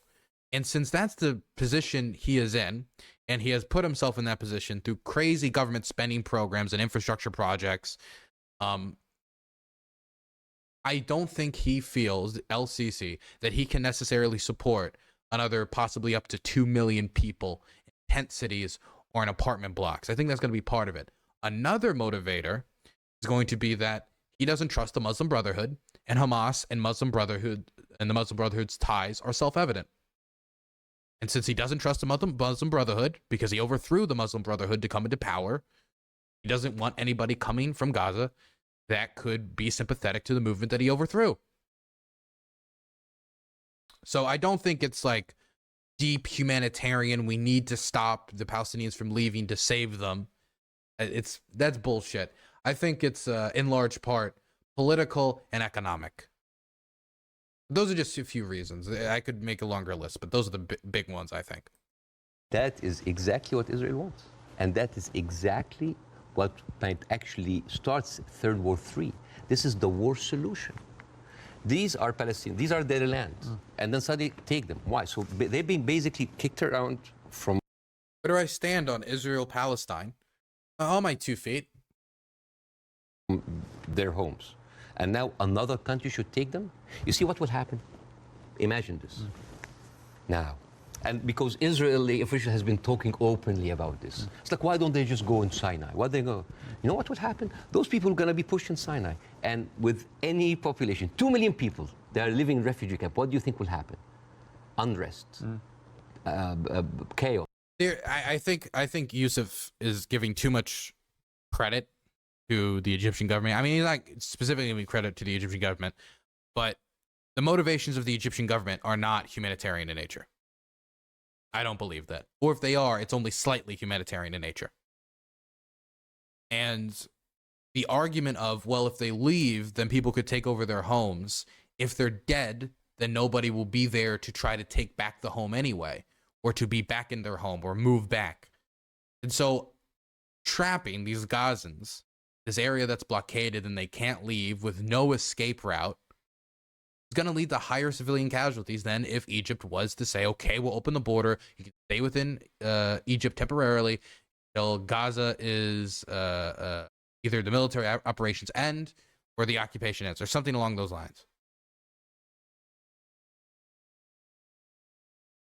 And then after a few years, the Western media will come with their cameras like, oh, look at those Arabs. Oh, they're killing each other. Oh, Israel is good that they got rid of them. And then they will go to the West Bank. And so the Arab world supports Palestine until it's time to take in refugees. The Arab world has taken, I will say historically, the Arab world has taken in the majority of Palestinian refugees. Whether it be Lebanon, whether it be Jordan did, and then Black September might have changed their mind a little bit. But the Arab world has taken in a lot of Palestinian refugees. Those 3.5 million people pushing to Jordan. The whole idea, why does Jordan take them? Why does Egypt take them? The same question. Europe has 44 countries. Why don't they take Israel? America has 50 states. Why don't they give them Florida? Oh, for those of you who don't know what Black September was, in 1970, the Jordanian government was almost overthrown by the PLO and Palestinian refugees. That's part of the reason why maybe a little bit more antsy. I mean, we seem to complain about Florida the whole time. Why don't they just like give Israel? The whole idea was like, oh, you're Arabs, you're all the same. No, no, no. Because what would happen then? So Israel will move into Jordan? That's like, oh, Saudi, why don't you take the Jordanian? So this is not a solution. This is not a solution. Bassem, I hear you. I'm not taking a position either way. Let me ask you directly. But I want to say something about what Queen Radia said. Okay. The whole idea about like the West. Yeah. I think that in 3 weeks, Israel morally corrupted the West like no other. I think the West will have a lot of time to recover because for years, the West has been telling us, oh, look, we're liberal. We're all about human rights. All are equal. Adopt our values. And then suddenly, but you don't want to even to cease. We don't want to even tell Israel to stop. And suddenly we woke up and we found McDonald's are giving free meals to the Israeli because like nothing will make you feel better after killing a bunch of Palestinian kids than a happy meal. So let me ask you this. They have a toy. So this brings me to Hamas, okay? So what Israel will say, because they say it to me every time they come on the program, whoever... Sorry, he hasn't made me laugh at all. But the idea of an Israeli child getting a grenade out of a Happy Meal is fucking funny. Sorry. Ali Bennett, whoever it may be. They say, look, we suffered such a catastrophic terror attack on October the 7th that we have decided we are going to get rid of Hamas. There are 40,000 or so Hamas terrorists in their eyes who need to be got rid of. And I do believe they're terrorists. Only terrorists can commit the kind of act of terrorism we saw. So can we, on that point, can we agree on that? Do you believe Hamas is a terror group? It is classified by America as I'm not a big fan of Hamas, and they are a militant group.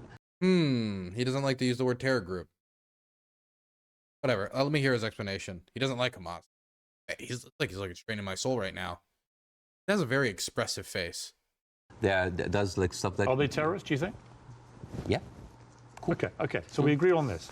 So you have 40,000 living. See how easy that is? See how easy that is? Yes. Okay. Moving on. Gaza amongst the civilian population. If Israel has decided to eliminate a terror group, Hamas, as the world did with ISIS, for example, and I think there are a lot of parallels given the way they behaved on October the 7th to ISIS, how do you do it? How do you do it if you don't do it the way Israel is currently trying to do it? Exactly not the way that Israel does it, because if you have one of the most advanced military powers in the world, and it takes you 3 weeks, 9. The problem I have with this question is I don't even know how Israel's planning to do it. Because all I know, and all anyone knows, is that Israel plans to invade the Gaza Strip and eliminate Hamas. Well, wait 1 second. Sorry. Eradicate was the word they used. It's more powerful. Eradicate Hamas. I have no clue if it's going to succeed or if it's going to fail. I doubt they're going to succeed in actually eradicating all of Hamas. Much of their leadership is in Qatar and is overseas. But I feel that for a lot of people, and I've said this before, something has to be done, and invading the Gaza Strip is something.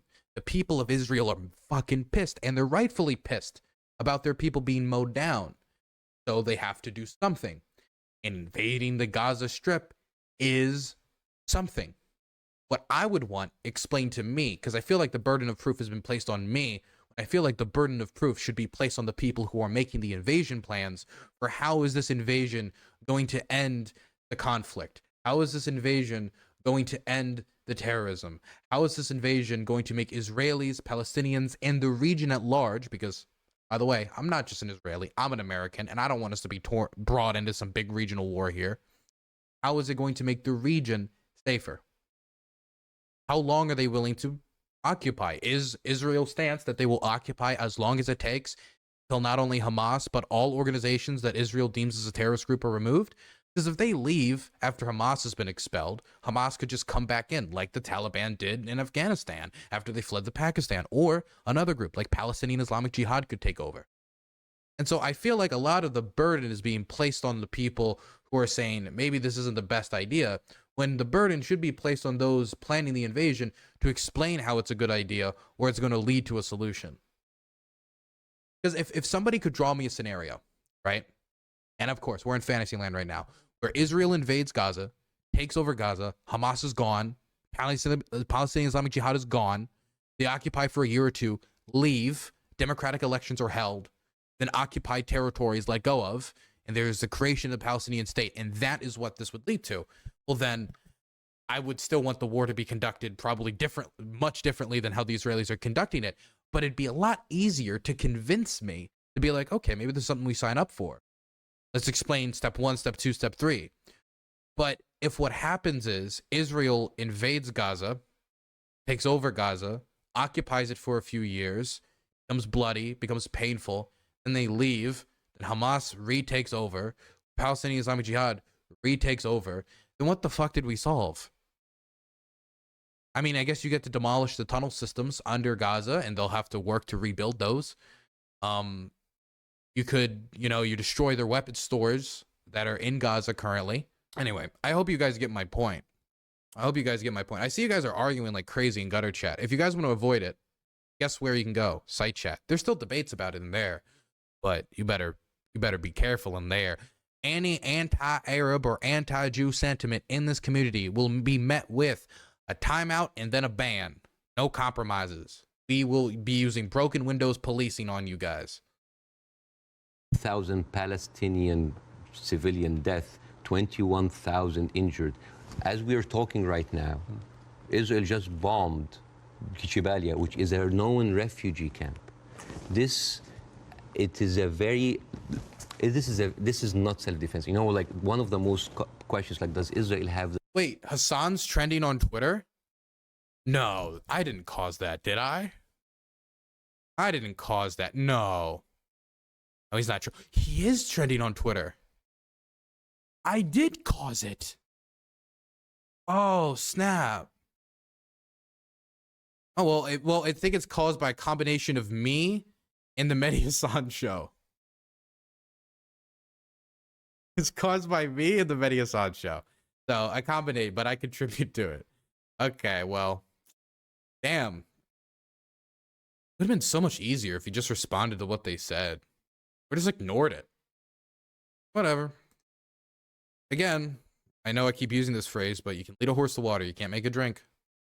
The right to defend itself. This is a no-value question. Well, I would ask a different point. I would say, not only do they have a right to defend themselves, which every country... You guys are just... I think Hassan doesn't like you. Well, he said I'm a pervert. He said I'm a war tourist. He said I'm a psychopath. So I would say that I would probably get a 6 out of 10 star review from him. They would after a terror attack, right? But they actually have a duty and responsibility to their population to try and stop that happening again to them. They've been doing... And I do understand, and I agree with that. Yeah, but here's the thing. If it takes you all of that time, all of these civilians, to take out a few hundred guerrilla fighters... We don't know how many of the people who died. thousand. We don't know. It doesn't matter. Yeah, but Bassem, you don't know and I don't know. We don't know, but right? like... We don't even know if the casualty numbers are correct because they're all coming from Hamas. And we should, and we should believe Israel? No, not necessarily, no. No, I don't believe either side. But here's my problem with Israel. Here's my point. I don't think we should assume that we know these statistics are correct. I don't think we should assume we know exactly how many children... You guys offering me books. I think somebody just recommended me, what is it? Ilan Pepe, Israeli historian. Yeah, maybe I'll watch it. Maybe I'll watch some stuff, read some stuff up. It'd be good to leave my mental spaces in one war zone and move to another. Maybe that would be good for me. Been killed. We do know a lot have been killed, so the moral argument remains the same. But we don't know how many Hamas terrorists have been killed in the last 3 weeks. We just don't know, do we? So basically, we're dealing with a very incompetent military force that has been sucking America dry for years, and then they cannot do the job. But how else do they get rid of Hamas? Not like that. How do they do it? I don't know, but not like that, because they've been trying. You've got to have another. They have. First of all, I'm not a military expert. Second of all, they've been trying the same thing for years. They go in. This is not an eye for an eye anymore. This is an eye, a limb, a life, a house, a neighborhood, a whole population for an eye. They don't sit. I mean, your friend Ben Shapiro that you particularly despise. Oh, I love Ben Shapiro. He's very smart. Oh, yeah, but you've been very critical of him, and that's fair enough. I'm sure he would be of you. But when I asked him about proportion, he said I don't care about a proportionate response. So let's kill civilians as Hamas did this, so we are going to get rid of Hamas. But it's not in his eyes. It wasn't eye for an eye, tooth for a tooth. It was this group of terrorists did this, and we are now going to rid the world of these terrorists. I mean, okay, but again, you can't rid the world of these terrorists unless the operation extends outside of the border of the Gaza Strip. We're talking about like some AUMF style you're going to have to engage in special operations and drone strikes and bombings in other states in the region outside of Gaza.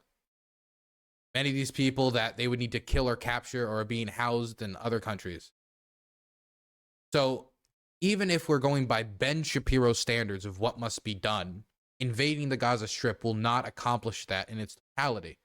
But if you want to achieve that through its totality, then you're going to have to do an operation throughout the whole region, which will almost certainly be in part dependent upon American resources.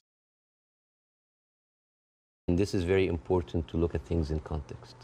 When you see how Israelis talk inside their community, there was a very famous post by Elitzol. He is the speechwriter of Netanyahu. He said, "What is so horrific about understanding that the whole Palestinian people are our enemies? All of them are enemy combatants. We should kill them, kill their mother, destroy their homes, the homes that they..." Anybody have the quote that he's talking about? Raise those snakes, so no snakes will be raised in this house anymore. And this was reposted by Ali Chaket, which is the Minister of, wait for it, Justice.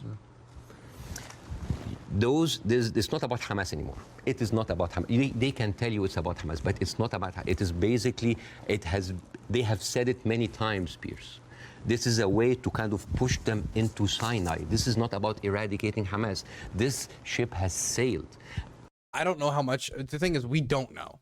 And that's part of the reason why I want more commitments from the Israeli government. Commitments about what they plan to do and what they don't plan to do. That's what I want. I want more commitments. But we do not know that the Israeli government is going to be pushing everybody into the Sinai Peninsula and then not letting them back and then resettling with settlers. We don't know that information. We know that an Israeli think tank has proposed it, one that was headed by somebody that Netanyahu appointed a few years ago. I think it was back in 2017. He's no longer in the government anymore. We know that groups that have advised the Israeli government have talked about that, but we don't know that for sure. We don't know that. And I don't think that completely removing Hamas's culpability from the situation solves it either, or is a good explanation, because I do think that this was in large part preempted by Hamas's attacks on October 7th. I think that's the very clear starting point. So I do think it is in large part the Israeli government trying to show its people that it can fight after making an argument for 12 years about security, about the Israeli government under Benjamin Netanyahu will keep you safe. They want to try to deliver on that post-mortem, which is impossible, really, but they'll try. I do think it's related to that. You can't remove those two things. They're too intertwined. I am sorry, but like anybody who still believes that this is about Hamas is stupid, because they. See, I don't agree with that. Really? No, because I think. But why they're? I tell you what, I don't agree. There are like 100 people. I think killed in Gaza and any country that suffered the kind of terror attack. Do you think that Palestine would dump bombs in the same way Israel does if they had the military power to? I mean, it depends on what group you're talking about. If it was Palestinian Islamic Jihad or Hamas, I think they would be less reserved, if anything. That's not a compliment to the Israeli military, by the way. That's just, they openly were like, our intention is to kill all the Jews. They were very open about that in their charter, right? So I don't think they would be reserved at all. I think they probably behave the same way they did on October 7th. But if it was a different group, if it was Fatah or a different organization, maybe the settlement would be different. It would depend on the organization. It would depend if the Palestinian people got a vote, or if it was Hamas with no vote, with no say from the Palestinian people, making its decision on its own. That all these different things matter. For example, 65% of Palestinians said that they didn't want to break the ceasefire with Israel. Now, maybe those numbers would change if they had different military capacity, but to suggest that if the Palestinian people all got together and were making decisions about where they want to take their country in the future, if they had the power that Israel does, I am not so confident that they would all vote to behave the way Hamas behaves. Definitely when we have polling data suggesting that a lot of Palestinians do not like Hamas, and we can tell from the continued presence of other political organizations in the West Bank, in the existence of a political underground in Gaza, even with the suppression of Hamas. I think that shows that pretty clearly, not to even mention the polling data, which shows that a lot of Palestinians just don't trust them, either due to corruption, torture, abuses, kidnappings, etc. That Israel suffered with the kind of death toll that occurred that day, 1,500 plus people, grandmothers, kids, young women being raped, kidnapped, beheaded, it's been reported, and so on. Well, you can raise an eyebrow. I mean, they found a young woman's skull. Right, but what about the babies that were beheaded? Well, there was a report, and you and I had this discussion on air. You falsely quoted me, and I wanted to clarify that with you in person. You thought I'd said that 40 babies had been beheaded. So what did you say? I never said that. What did you say? I said it's been reported that 40 babies were killed, some of whom had been beheaded. That's what I said. Yeah, totally different. Yeah. There's a very different. Well, it is different. Yes. Do you accept it? English is a second language, so they're different things. Of course, yes. Between saying 40 babies have been beheaded and 40 babies have been reported to have been killed, including some. So where are those beheaded babies? Well, apparently journalists are being shown utterly horrific footage. This comes to a very important question about credibility. Again, I'm not condoning what happened on October 7th, but I'm not a journalist.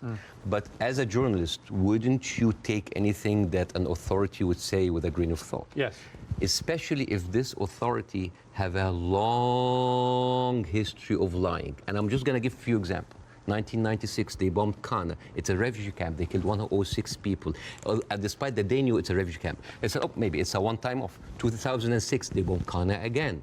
2014, they killed 2 teenagers at a checkpoint. They denied, as usual, but CNN was there. So they said, we have to say it. 2018, they killed a medic, a Palestinian medic, and they fabricated a video showing that it's someone else, that he was a... The problem I have with the beheaded baby stuff is, and I've said this before, and I'm just repeating myself, but this is becoming a red herring, where anytime the atrocities of Hamas are brought up, if somebody wants to be cheeky, they can bring up the beheaded babies, as in a way to say, well, how do we know that this really happened when we don't have proof of the beheaded babies? Huh? I heard the babies were shot with an AK-47, not beheaded. Gotcha. And I don't think that's what he's trying to say here. I think he just wants and I'm trying to be as good faith as possible, and I know people don't like it when I be good faith. It's a lot more fun for me to just this motherfucker. But I think that the point he's trying to get to is that people should not take the Israeli government at its word when they say certain things happen or certain things happened a way that they interpret them to happen. And that he's using the beheaded baby story as an example of that. I don't think he's trying to use it as a red herring. If he is using it as a red herring, then fuck him. But I'm not getting that impression. Human shield. And then I would say, can I just like finish that? This is messed up. Do we know for sure about the beheaded babies now? Do we know that for sure? Because as far as I know, it was still up in the air and we still had yet to have the evidence presented. Yeah, just not how. I don't understand that. I don't understand what you... Okay, we'll move on. I want to respond. And then 2010, they killed Ahmed Oraikat. Denied it. Then said, it's okay, it's us. 2021, they bombed the media office in Hamas. It's not us, but no, I'm sorry. And then, 11th May 2022, Shireen Abu Akleh, a reporter, your colleague, she's Palestinian, American citizen, she was shot in the head. And they provided forensic evidence and even a doctor's video that it was not them, it was Islamic Jihad. How can I expect to believe this regime? The Israeli government never reported that there were all those beheaded babies. Then it was a journalist problem. I could have sworn the Israeli government at one point reported. If they didn't, then it's still a problem with journalists reporting that, if they haven't seen the evidence of it. Especially if the president of Israel comes down with this ridiculous thing. Have you seen that? No. He said, okay. This was reported by Sky News, and it was the funniest thing I've seen so much. This was a Colin Powell moment, but like the cheap edition. Mr. Herzog said, like Isaac Herzog, it's like, we have found evidence on one of the terrorists, a manual to create chemical bombs. And then he showed this, and he showed. And this is. So I just want to say, why would a foot soldier go into enemy with like a manual to chemical bombing? It's like, is that BYOB? Bring your own. The thing that, look, again, I think terrorists are not particularly smart people. I don't think it's impossible for this to have happened. I will say the one report that I looked at and I rose an eye at was when one of the people that were killed, they recovered in a perfectly clean, folded Iranian flag that was in his pocket. And I looked at that and I said, look, I'm not a conspiratorial person. Why the fuck would somebody charge into Israel carrying an Iranian flag in their pocket? It's like, it's almost too on the nose. It threw me for a loop. So I just kind of like, you know what? Unless I see more confirmation, I'm just going to ignore it. Because it just doesn't make sense. These are people going and fighting and dying supposedly for Palestine. Why would they carry fucking Iranian flag? Iran gives weapons to Hamas, but it's not like the Gazan population are all swearing loyalty to the mullah. Bomb. It's crazy. And what he like have like local ingredients to make, and then this is like, this is a manual of Al-Qaeda, of course, conveniently written Qaeda. And let me read it to you in Arabic because this is funny. So, النشرة الدولية المعنية بالتطوير الذاتي والمعرفي للمجاهدين, which basically say, this is basically like a catalog for self-improvement for mujahideen. I didn't know that they have life coaches. So this, and you know what Sky News said? It's like, we cannot confirm or any of this, but we will show it anyways. So let me respond. So this is like this is a lying government. So let me respond. Yes. I do think the Israeli government has lied. All the time. Right? I do think they've lied. I'm not going to dispute that. I do think they've been caught lying. I do think they've said things that turned out not to be true. I also think that 2 weeks ago, a hospital was bombed. Yes. And it was immediately... Who do you think did it? Well, I'm going to tell you what I think. Hamas immediately tell the world it was an Israeli airstrike and that 500 people were killed and that the hospital had been destroyed. And then I'm not excited to see these two people, neither of which are experts on munitions identification, try to figure out who bombed the hospital. A couple of days go by, the hospital all it's going to become relatively undamaged. The car park was obliterated. All that we're going to get from this, right? This is what I can tell you exactly what we're going to get from this. It's going to be, this report says that Israel did it. No, well, my report said that Palestine did it. And then it's going to end there. This is exactly how it's going to go. Many fewer people than 500 were killed. How many people died? We don't know. Because actually we're reliant on the Palestinian Health Authority, which is Hamas in Gaza, for the figures. So we don't know the number. But a lot fewer people died. I keep saying this, and I keep getting flack on this. I even got a few people who unfollowed me because of this. From all of the experts that I've listened to, from all of the testimony from different NGOs like Human Rights Watch and Amnesty International, they all say that the Gazan Health Ministry's numbers are largely reliable, that they have yet to discover any large discrepancy. Now, I'm not saying that means we take all their figures at face value, but I do think that people disregarding them at face value, Amnesty and Human Rights Watch, ha ha ha ha, fuck off. Well, then you fuck off. You can leave anytime you want. I do believe these organizations, and it's not just them. Do you need me to like get you a full list of organizations that have reported that it's largely reliable? What about NPR? You hate NPR? Is NPR led by like ISIS? What outlet or what NGO do I have to grab that has talked about this? All I'm saying is people disregarding the Gaza Ministry of Health numbers at face value and not taking them into consideration whatsoever, just saying, oh, they're Hamas numbers, whatever. I think that's silly. I think that's ridiculous. It would appear than the Like 500. We don't know. 50? Either way, it's appalling, but it may not have been anywhere near as appalling as was first said by Hamas. But here's the point. Most independent studies of what happened have concluded that it was almost certainly a militant stroke terror group inside Gaza, and they fired a rocket which landed in the hospital car park. In other words, it wasn't an Israeli airstrike. So I have an issue with that, because for 3 days before the attack, the priest and the patriarch of the hospital, because it's called the Baptist hospital, said that they have received multiple warning from Israel that they're going to hit the hospital. And then at the time of the hit of the hospital, one of the top aides of Netanyahu, he tweeted about like we hit the hospital, and then he deleted it, and then basically like Israel gaslighted the world. But, It was not us. but that's why I said most independent. No, that's not true. New York Times actually like just published something to prove that it was shot from Israel. And the thing is, No, okay, they didn't. Though. Okay, numbers. They didn't. I guess the thing that really like gets under my skin is people like just looking at the numbers, like 8,000, 9,000 dead. How was this? These numbers are all fake and inflated. Israel is bombing Gaza harder than they've bombed Gaza in like what, since 1973? It's not like there's 3 airstrikes and there's and reports of 10,000 dead. In the first 6 days, there was like 6,000 bombs dropped. The scale of the bombardment is unprecedented. Like if I was looking at these numbers and they were coming and I was comparing them to previous conflicts of a similar scale, I was like, oh, there's a huge discrepancy here. Oh, here's all these NGOs saying that there's huge discrepancies in the numbers. Then I would be more quick to disregard it and say, well, there's definitely people dying, but I don't want to rely on them as a source. I think the situation here is different.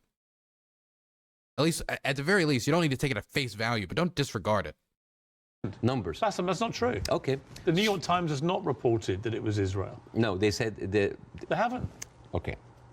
That's not true. Over 10 years, Hamas launched 35,000 rockets into Israel. And many failed. They killed 69 people. And Dylan, how would they know? Only part of them were civil. How would the Palestinian Health Ministry know? Well, I think AP did a report on how the Palestinian Ministry, yep, here it is right here. This is how the Palestinian Health Ministry gets its numbers. This is from AP, the Associated Press, also known as Hamas HQ. Wow, this, isn't it, don't you love it when the ad takes up half the screen so you can't read the article? Isn't this a great layout? Don't you love mainstream news publications? Anyway.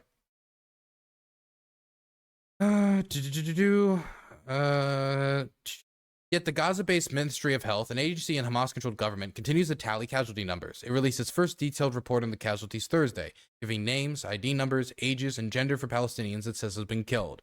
Total number is 7,028, including 2,913 minors. The ministry is the only official source for Gazan casualties. Israel has sealed Gaza's borders, barring foreign journalists and humanitarian workers. The AP is among a small number of international news organizations with teams in Gaza. While those journalists cannot do a comprehensive count, They viewed large. By the way, can I just say, I've hung with AP journalists. At a party. I just want to throw that out there. Number of international news organizations with teams in Gaza. While those journalists cannot do a comprehensive count, they viewed large number of bodies at the sites of airstrikes, morgues, and funerals. United Nations and other international institutions and experts, as well as the Palestinian authorities in the West Bank, rival of Hamas, say the Gaza ministry has long made a good faith effort to account for the dead under the conditions. The numbers may not be perfectly accurate or a minute-to-minute basis, said Michael Ryan of the World Health Organization, the WHO, but they largely reflect the level of death and injury. In previous wars, the ministry's count have been held up to UN scrutiny, independent investigations, and even Israel's tallies. But an outlier is the ministry's death toll from an explosion at the Al Ain hospital in Gaza last week. There were conflicting accusations of who was responsible, Hamas officials blaming an Israeli airstrike and saying Israel saying it was caused by an errant rocket launched by Palestinian militants. U.S. and French intelligence services also concluded it was likely caused by a misfire rocket. The confusion has called into question the ministry's credibility in the Hamas-ruled territory. Here's a look at how the Gazan Health Ministry has generated death tolls started. Gaza's most widely quoted source on casualties, Health Ministry spokesperson Ashraf Al-Qaridi, from an office at Shifra Hospital in Gaza City. He receives a constant flow of data from every hospital in the strip. Hospital administrators say they keep records of every wounded person occupying a bed and every dead body arriving at a morgue. They enter this data into a computerized system shared with Al-Qaridi and his colleagues. According to screenshots hospital directors sent to AP, the system looks like a color-coded spreadsheet divided into categories based on name, ID number, date of hospital entry type of injury, condition. Names aren't always available. Ian and his colleagues face disruptions because of spotty connectivity, but they say they can call to double check the numbers. Ministry collects the data from other sources too, including the Palestinian Red Crescent. Every person entering our hospital, this is a priority. This is from Gaza's Indonesia. The ministry releases casualty updates every few hours, providing the number of dead and wounded with a breakdown for men, women, and minors. The ministry generally doesn't provide names, ages, or locations of those killed. That information comes from reporters on the ground or Hamas-run government media offices. But Thursday, in response to U.S. doubts over its figures, the ministry released a 212-page report listing every Palestinian killed in the war so far, including their names, ID numbers, ages, and gender. A copy of the report, shared with AP, names 6,747 Palestinians and says an additional 281 bodies have not yet been identified. Some reasons why they haven't been able to identify strikes is if you have, like, let's say you have 30 people grouped up and a bomb hits near them, some of those bodies are going to be so torn up, so burnt, so destroyed that identifying it with just like a family member looking at it is going to be literally impossible. They need to do like DNA tests, forensic tests, see if they can find like a fingerprint or something. And that's why the 281 bodies are probably not identifiable, or at least that would make sense. It's been a problem here sometimes as well. The ministry never distinguishes between civilians and combatants. Now, this is something I think you could critique them for. That becomes clear after the dust settles, when the UN and rights groups investigate and militant groups offer a tally of members killed. The Israeli military also conducts post-war investigations. The health ministry doesn't report how Palestinians were killed, whether from Israeli airstrikes and artillery barrages or other means, like errant Palestinian rocket fire. It describes all casualties as victims of Israeli aggression. Again, these are two things you could critique the numbers for. I think we got enough of this. I think you get my idea. Again, you shouldn't take it at face value. Anybody who dies, they're going to end up probably counting as a victim of Israeli aggression, no matter if there was a misfire rocket or friendly fire, something along those lines. And the lack of distinguishing between civilians and combatants is a major issue. Outside of that, the WHO, Human Rights Watch, which many of you like, Amnesty International, other reporters like AP journalists, seem to say that their numbers generally line up when displaying the scale of the destruction.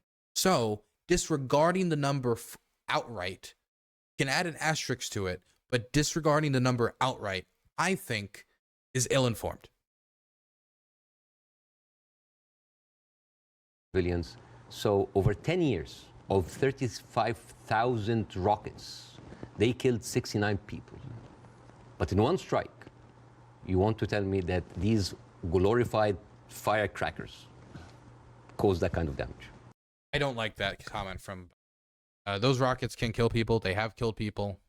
They're not to the same destructive scale as an Israeli bomb. But all Piers would have to say in response to this is, so you think an incredible Israeli bomb, those things that take down buildings 10 stories high, made that little indent in the parking lot? That's all Piers Morgan has to say in response to this. I don't know if he will. Yes, it looks like they did, yeah. Okay. Yeah. And actually, it wasn't the damage that was reported by Hamas, who wanted people to believe it was an Israeli airstrike. Right. So my point would be, I'm happy to concede that Israel government has lied about stuff over the years. But I'm absolutely certain as well that Hamas lie all the time. Why are we holding a militant... I believe, from all I've read, I believe they lied about the hospital. Why are we holding the militant terrorist group to the same standards as the best because and only because they happen to be in the Middle East? They happen to be the ruling party in Gaza. So they're not just a terror group, they are a political group as well, a political party. Okay. Well, they are. So the question again comes this, and so far you've ducked it, so I want to ask you one more time. We can both agree that the scenes in Gaza right now are horrific, because I do feel that. But I don't know how else Israel can eradicate Hamas than the way that they're currently trying to do it. Do you have an alternative for them? Well, again, we are locked in the same thing, what can we do now? But we don't look at what was happening over there. The best recruiter for Hamas is Israel. I mean, you have talked a lot about the horrible condition in Gaza. Yes. I mean, let's imagine like a little boy called Rami. He lives in Gaza. You know, he have a horrible life, but like, you know, it's not that bad. I know he has a cousin in the West Bank. He's living a good life. He wake up in the morning and he found out that he was kidnapped by 3 settlers. He was burned alive by kerosene and he was forced to drink the kerosene. His name was Muhammad Abu Khudayra. That settlers did that to him in 2016. Said, all right, you know what, I'm just gonna leave. I'm gonna find a way to go to Europe. His aunt is a published author, and she won a prize in the Frankfurt Book Fair. His name is Adnaya Shalabi. And now she was cancelled because of what's happened, just because of her a Palestinian. His other aunt in America, his name is Amawi. She is a speech therapist, and this is close to my heart because of my son. And she was fired because she did not want to sign for government that said that you cannot join BDS, which I don't understand. Why do people choosing to protest peacefully by not... That is crazy, though. That is wild. And it isn't only true when it comes to like contracts like that. In my state, in Maryland, we had this law passed by Larry Hogan, which made it so that if you wanted to have a contract with the government, you could not boycott Israel. Why? Like, you can disagree with boycotting Israel. What does that have to do with providing services to the state government of Maryland? Why is that a law? Why was that passed? Out of all the issues that we're facing, why? Why? Not buying goods from a certain country, why would the United States make that its own issue? So, and this guy, this Rami is being approached by him, like, join Hamas, join us, let's go kill Israel. No, I don't want to kill, I'm going to live in Gaza. It's a life, but 97% of water is not good for human. Honestly, man, I think the anti-BDS stuff is going to end up fucking biting a lot of the lobbyists, and a lot of the people who hate the BDS movement in the ass. Because I feel like less people would have known about BDS or gave BDS their attention if it wasn't for those types of bannings and laws being passed. In fact, it wasn't something that particularly interested me until I found out that Larry Hogan passed that law. Then it was something that I was solidly like, I almost feel like you're making me go support BDS, not out of like even wanting to go out and support BDS, but of you telling me that I couldn't get this contract with the government if I was to boycott Israel for the occupation of the West Bank. Like, you can think BDS is dumb. You can think BDS is stupid. Why, if it's dumb and stupid, then why do we have to pass laws to discourage people from participating in boycotts of Israel? That is up to every individual citizen, which products from which country they buy. And it wasn't even like you have to promise it wasn't just if you participate in BDS, you don't get the contract. you had to sign, you don't get the contract with the government. You had to sign a contract that said you would not boycott Israel. We don't have to do that for any other country in the world. That is fucking ridiculous.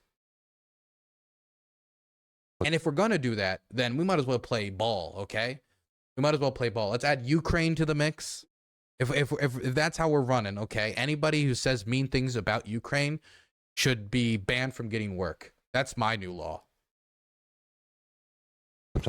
Half of the population are anemic. Even the is not being treated, and it goes into the shores of Israel. It's like, oh, those Palestinians. It's horrible. Yeah. So, and then he wakes up in the morning. He doesn't think about killing Jews the first thing in the morning. He thinks about being there at 5 o'clock at the first 50 people in the line for bread, because if he doesn't, he will miss the food for his family. And it is harmful on campuses when it impacts the availability of kosher products. So you're saying that if students boycott Israeli products, it could make it so there's less kosher products on campuses? I mean, look, that sucks, but I don't think it's the government's job to defend kosher products. I don't think it's the government's job to stop people from, like, if somebody's good for the job and providing a service to the government, and if they say some crazy ass anti-Semitic shit, okay, I can understand them not wanting to do a contract with them. But just merely saying that they boycott Israel for who knows what reason. Hell, they could be boycotting Israel for something unrelated. It could be like Israel is destroying the environment of the Levant. It could be something completely unrelated. But in order to get a contract with the government, I have to declare that I will not boycott Israel. Fucking silly. he goes back and he finds a message saying that we are going to bomb your house. He comes back, he loses his whole family. Now tell me, what is a proportionate response for that? I don't know. I don't know. You cannot create terrorism and then you... I don't know. You have, they have created this. I don't know is the answer. But Bassem, let me ask you this. Hamas will have known when they perpetrated what they did on October 7th. You know what I wish I had? I wish I had the power to make food unkosher. I wish I had that power. I wish I had the power to go up to like a product that's kosher and go like, whoosh, and it's no longer kosher. So then I'd get a ton of Jewish friends and I'd be like randomly like sneeze, it's not true. Oh, I'm sorry. It's no longer kosher. Damn, sorry. This pizza's mine. Thank you. I've got that plan, okay? If anybody knows how to make food unkosher, please email me at DylanBurnsTV@gmail.com so I can steal food from all of my Jewish friends. Thank you. 7th, what the scale of response was likely to be. How does that help the Palestinian people? I don't know. That they are supposed to serve? I don't know. The wheels are already set in motion. But it doesn't, does it? I do not, you know, I feel sometimes that Hamas is with us in the room, that we are bringing Hamas. Who has the power in this equation? Who has the 4th largest and strongest military power? The whole idea about Israel, it's like, oh my God. What I should do like a religious peace summit for like Muslims and Jews, and I should only bring food that neither of them can eat, so I just gouge while they argue.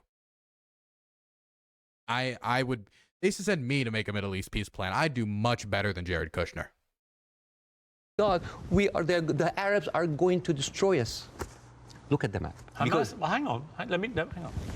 Hamas's stated goal is the eradication. I have a room that has the food, but I have a key to it, and I say, you guys can't eat any of that food until you figure out peace. There you go. Hardball tactics. Each strong leaders who are willing to make tough calls. Yeah. Of Israel and the Jewish people. Yes. They make no pretense about it. They've made no attempt, unlike the Nazis who try to cover up their crimes. Absolutely. They've made no attempt to try and deny what they did. They brazenly boasted about it. Yes. They are proud of what they did. Right? And they will have known, again, the scale of what they did on October the 7th would have prompted this kind of response, which would have led to thousands of innocent Palestinians getting killed. And my question for you... I wish the 7th of October never happened. Right, but every time something happened. You say, well, Hamas is everywhere. Well, yeah, actually all roads, all roads on this particular part of the crisis, and I accept it's been going on for 75 years, this conflict, but all roads in this crisis lead to Hamas and what they did. And not necessarily. Because yes. all roads goes to the condition that created Hamas. If the Jewish people were expelled from Europe and went to Argentina or South Africa and Uganda and went in and took the land, you would have Hamas in all of these places. You and I can agree that the Shrimp not kosher? Could I just like, so I just make like bacon wrapped shrimp? That'd be all we would serve at the Israeli-Palestinian peace conference. Maybe if I'm annoying enough, I can unite them both against me. All right, okay. I'm just thinking up my plots right now. I'll concentrate on the interview. conditions Palestinian people have had to endure in Gaza for a very long time are completely unacceptable.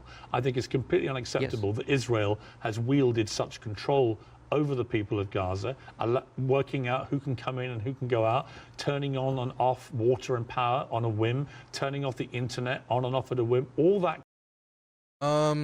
Like in Pennsylvania, some group just boycotted all the kosher restaurants because they are Zionists. I don't think government should make it illegal, but it's something to think about.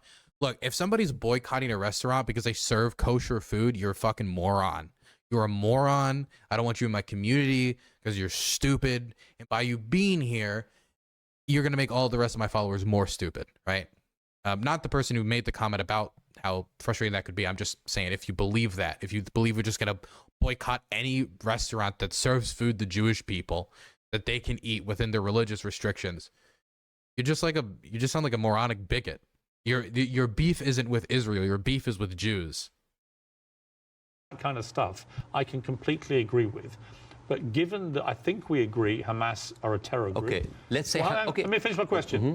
Given that we agree that Hamas is a terror organization who have a publicly stated position of annihilating not just Israel, but Jewish people, and as we saw on October the 7th, they mean it. If you are Israel, what do you do to get rid of those people who have shown the world that's exactly what they will actually do if they get the chance? You know what I would do? I would give the Palestinians what they deserve. Terrorism is a virus. Yes. It's a virus. I agree. If a patient with a flu came to you and you're a doctor, how can you treat that patient? How do you treat it? As a doctor, how do you do? Well, you're the doctor. You give them nutrition, fluids, and rest. So the immunity of the body gets rid of the virus on its own. If I received that patient with a flu and I took a sledgehammer, it's like, why are you not getting better? Do you think that patient will get better? No. You are weakening him. You are making him worse. Israel did not just weaken the body of Palestinians, making them unable to get rid of hate and radicalism. They have openly bolstered about helping and giving money to the same terrorist organization.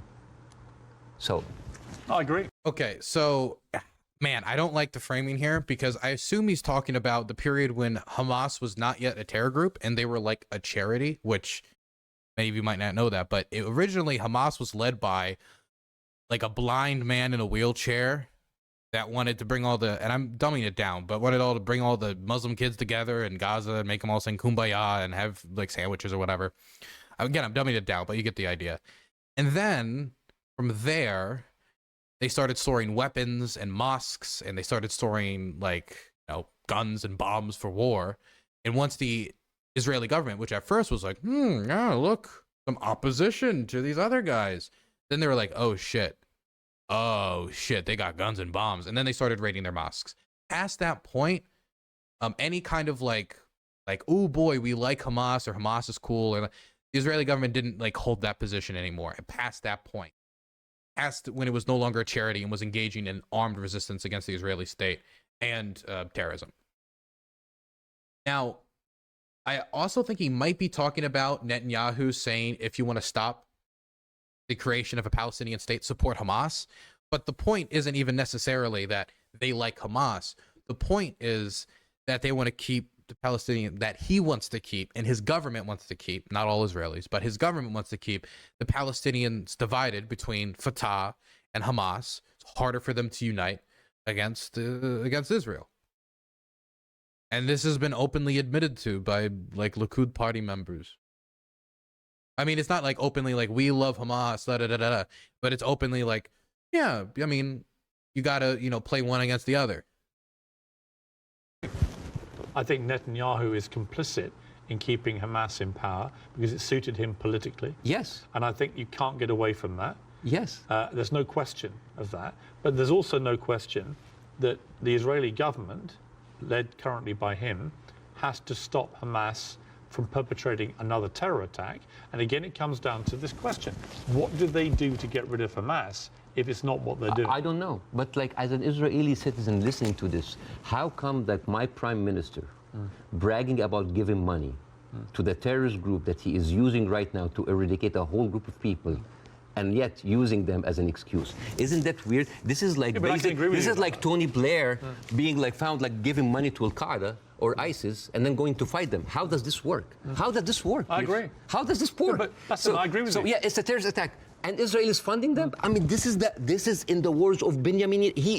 This is the thing about When he says Benjamin funding, Netanyahu. what does he mean? He bragged. When he says funding them, what does he mean? Does he mean allowing goods and services to pass into Gaza? Does he mean allowing work permits? I don't know what he means by funding them. Because the Israeli government gave money to Hamas, I think, only in the 80s, in the late 80s. It's been like, I don't think the Israeli government has directly given money to Hamas. I think they've allowed things to go into Gaza knowing that much of it will probably go to Hamas, like certain packages of like humanitarian aid. But I don't think Bassem Youssef would be against humanitarian aid going in. What is he referring to specifically? I don't know. About that stuff. So this is a circular question. Yeah, but yes, I agree with you. Hamas is to blame. Who created Hamas? Who's helping them? And who is allowing for an environment for that kind of hate and destruction of Jewish people to aspire? And I think. Okay, here it is. If I recall correctly, Netanyahu could have frozen Qatari assets flowing to Hamas, but let them through once or twice. Okay, assuming that is true, and I'm going to take a gutter chatter at their word. That still isn't funding Hamas. That you could say that he allowed Hamas to get their own funds, but funding Hamas would be they have Israeli state funds or funds from some private entity that he organized, and he's sending the money over to Hamas. That would be funding Hamas. And I'm not doing this to give Netanyahu the benefit of the doubt. I'm just being blunt. Like better to build off of a foundation that, you know, is based in reality than to just like twist it to make it like fit a shape that I have in my head, you know? But he definitely had a working relationship with Hamas, as in, you know, he had his base, he had theirs. They play off of each other for his own bravado and his own support to continue having the support amongst the Israeli public based upon security. Knowing that this divided these Palestinian people, made it easier to manage. Well, he thought made it easier to manage. Obviously, that did not end up being the case. Is there's something very important to the Western audience here. They think that Israel is a small, tiny country between a hostile Arab countries. The biggest military power in the Arab world is Egypt. They have a peace treaty. Their neighbors, Jordan, they have a peace treaty. Saudi Arabia, Emirates, either like have like full relationship or like on the way of normalization. The only people that, even Syria is not like even like they didn't launch like a single bullet. The only that's not a good framing. In Syria, there are like, I think like the Syrian Nazis, which is all I'm going to call them. The Syrian like social nationalist party. Yeah, real thing. Their symbol is basically a swastika. They talking about going to war with Israel. Syria is not a stable country. Iranian militias are all up and down Israel. The SSNP. They could launch missiles from Syria. If there was to be a regional conflict, there would probably be missiles launched from Syria. Hezbollah, largely funded by Iran, to the tune of $750 million a year, has 130,000 rockets pointed at northern Israel. And of course, there's Hamas in Gaza. Iran funneling weapons to both Hamas and Hezbollah, and the rebels in Syria, and the Houthis. But, I mean, the Houthis can fire missiles. I don't know. They can't really do anything else. And most of them going to be shot down because it's got a hell of a distance to travel. Saudis, it's different. When they launched the missiles at the Saudis, he had much more success because it's closer, and the Saudis do not have as much experience with air defense, and the Saudis have to defend much more territory. But the difference is just the distance between Houthi-controlled territory to Israel makes it much easier to shoot down those rockets. Syria can't afford to get involved. Here's the problem, though. Assad is Iran and Russia's bitch, and I'm saying that in the nicest way possible. Actually, I don't. I hate the fucker. But he is Assad and Russia's bitch. If Assad and Iran and Russia's bitch, if they tell him to jump, the fucker's gonna jump. If Iran says we're gonna use your territory to launch attacks, they're gonna use the territory to launch attacks. What is he gonna do? Say, I don't need your militias. I don't need the Russian Air Force. Assad does not have enough loyal forces to himself alone to confidently say that without Iranian and Russian support, he'd be able to hold the country. Hezbollah came and saved his ass. If Hezbollah's not there, that's going to embolden the Syrian rebels still in Idlib. Crutches that Israel is like Hezbollah and Hamas. A few militant, thousands of militant. Is that really formed an existential like threat, especially if I know that over 13 years? Needs his troops to fight the rebels. I don't think the Syrian army is going to attack Israel. I do think that Syria is going to be used as a launching pad to attack Israel by Iranian-backed militias if it becomes a regional war. I think a few rockets might have already been fired from Syria, actually. Only 69 Israelis were killed. I would say. Would that really? But that's not to say that Assad would not take advantage of a situation if Israel was like off its balance or getting fucked sideways to try to take back the Golan Heights, which is internationally recognized as Syrian territory. But the odds of that happening are like 1 in 100. Israel would really need to get rocked to be in a position where they had to abandon the Golan Heights, which gives them a really strong military advantage against a possible future invasion. It's a strategically useful area. Wipe out Israel? Is Israel that weak? I think if you have two groups of people who are ideologically wedded to your destruction as a state and as a populace, and you're constantly firing rockets, as Hamas have done for over a decade now, then that cannot be acceptable. You have to stop that, right? These are terrorists who've now shown on October the 7th their true colors. They don't just talk about wanting to kill all Jewish people. They are going to do it if they get the chance. So I don't believe Hamas can possibly stay in any position of authority in Gaza. I think that would be ruinous for not just the people of Gaza, but also for Israelis. So if you're going to get rid of them, which many people think on both sides is inevitable and should happen as a consequence of what they did, the big question is, how do you do that? And I don't know any other way other than the way Israel is currently doing. Hence my personal moral quandary about this. So if a terrorist takes over the Empire State, instead of taking him out, we bomb the whole Empire State? Well, that's the question, isn't it? Proportion. That is not even a question. Well, that was not even a question, because that would be ridiculous. You talk about the normalization of the region. I mean, the theory that I most buy into, supported by recent, I think, Wall Street Journal reporting, that hundreds of Hamas terrorists had gone to Iran for training before this attack. It had obviously been very carefully organized, and so that. Do we know that? Do we know that? I know that they were training on the border, and Egypt was like warning the Israeli government, like, "Yo, I see those guys fucking around with gliders. You good?" And Israel was like, "Yeah, we're good. Don't worry about it." Do we know for sure that these Hamas fighters who participated in the October 7th attack went to Iran for training? Because that would be the largest piece of evidence directly tying Iran to the attacks on October 7th yet. Or is it just random Hamas guys trained in Iran, and we don't know if it was the ones that participated in October 7th, etc. Which would be different, still them contributing to Hamas's firepower, which is used to attack Israel, but different than them literally training the operation in Iran with Iranian trainers, which would imply Iranian direct involvement in the attack.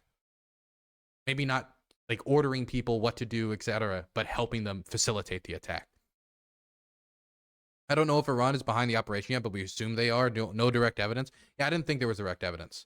But he's saying that there's evidence that is it just Hamas fighters went to Iran and trained, or the Hamas fighters that attacked October 7th went to Iran and trained? Either way, I don't think we have direct evidence. Is, I think, highly likely. But if you're Iran and you're looking at all this normalization and you're looking at Saudi Arabia being next, this is your worst nightmare. So a perfect time to commit an atrocity like this through your proxy of Hamas. Again, I'm not a political expert to know what is the background, but let me tell you. It's a likely theory. Is Hamas justified? Is all of the horrible conditions that Palestinians are living in, is that a justification for Hamas doing what they did in October 7th? Good. Do you think so? Of course not. Right. So we're agreed. No, of course. So let me ask you the question a different way. There is no justification what Israel is doing now. No Hamas, no terrorist attack justifies this. Well, because you have been there. No, but that's you have been there. You Yeah. have stood against the Iraq war. Yes. And that is too much. Yeah, but here's the you are difference. killing a whole No, population. here's the difference. I didn't stand against them for that reason. Mm-hmm. I stood against the Iraq war because I did not believe we had seen evidence that Saddam Hussein had weapons of mass destruction. So we were fighting a war against a country and a despotic leader. Borgfella said, Dylan, Hamas used Russian tactical jargon. Their assaults was probably also Russia. I heard the audio. It was not particularly convincing to me. I know that, but I don't even think we need to dig that deep. Hamas representatives have been in Moscow. That doesn't imply involvement, doesn't imply relationship. And we know that a Hamas official, a Hamas representative, did say while speaking to Russian media, Russian state TV, I believe it was Russia Today, that Russia has a contract with Hamas that allows them to produce Kalashnikovs for their fighting. I don't know how much deeper that relationship might be. Which had nothing to do with 9/11, as they were trying to claim. It was actually a lie perpetrated on the world, and the consequences were disastrous. 1 million people died. I mean, over 150 British troops died. My brother served in Iraq and could have been one of them. You know, the whole thing was a fiasco, a deadly fiasco. It led to the rise of ISIS and all the hell that came with that. So, you know, yes, absolutely, I fought that campaign against that war, and I wish I'd been successful. But the singular difference here is no one is disputing, least of all the Hamas themselves, that they perpetrated this attack. Goodness, what's...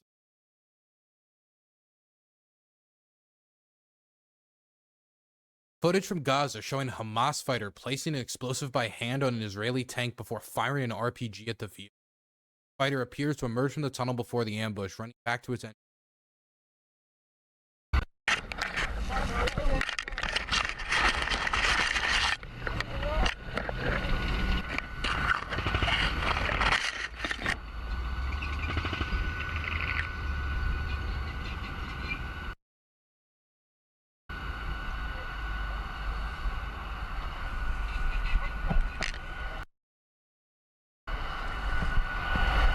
من بيدي مصدق ومن خلفي مصدق فأغشيناهم فهم لا يبصرون.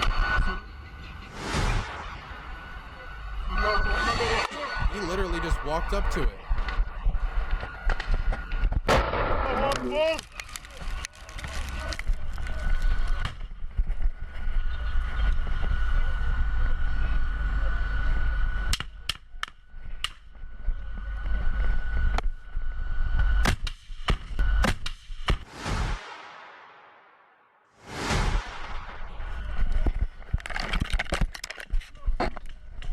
He's getting the fuck out of there. Jesus Christ. My God. That's flip-flop warfare if I've ever heard it, man. Just people in jeans and a t-shirt and some flip-flops. Give them a few explosives and see what human ingenuity can do. Jesus, fuck. Now, this type of warfare can only go so far, though. Just like in Syria, this type of warfare can only go so far when a regime has air power, and any government has air power, tons of armor, more soldiers. All this really will do, even though this is still fucking incredible footage, all this will ultimately do just slow down the Israeli advance.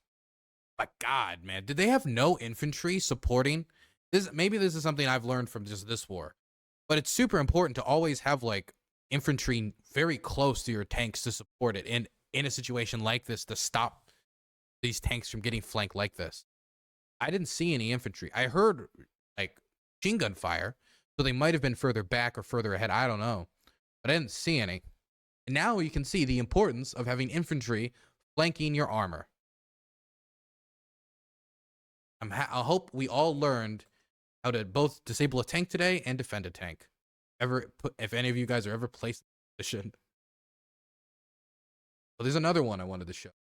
Here's another video. This isn't from, this is of Divka. We got more footage from Divka. We were talking about this battle earlier today. Russians getting fucking railed as they try to do. I told you guys, this is how the Russians are assaulting. Take a bunch of armored cars, charge across the fields, and however many they get across, they dig in immediately. Hopefully, if you have a ton of soldiers, this is a tactic you can somewhat overwhelming for defenders who are unprepared, but it also comes with very high casualties. They have been able to get some land, but lost. Look at that.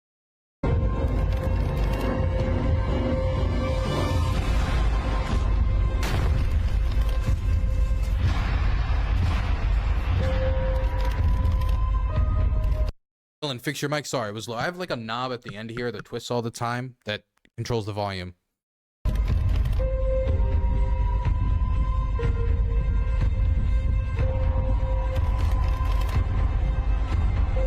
In case it cut out, this is Avdiivka, Russians attacking with armored assaults and massive infantry, taking very, very high casualties. They have been able to make some advances, especially north of the city, but they have yet to create a tactical encirclement, and the Ukrainians are trying to stabilize the lines as attack after attack like this are happening basically across the entire Avdiivka front.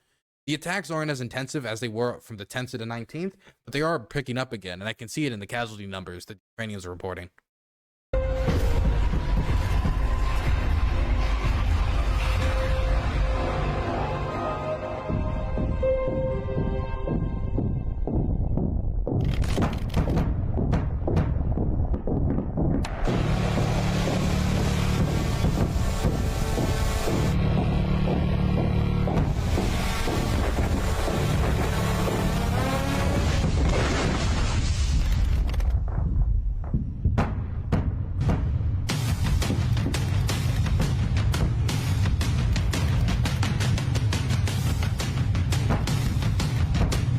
Could you imagine being this guy? A tank just gets destroyed by like a flying robot, and then you're given the orders, yeah, just drive past them. Don't you just, you know, just drive around the burnt out wreck that used to carry your compatriots. Good luck.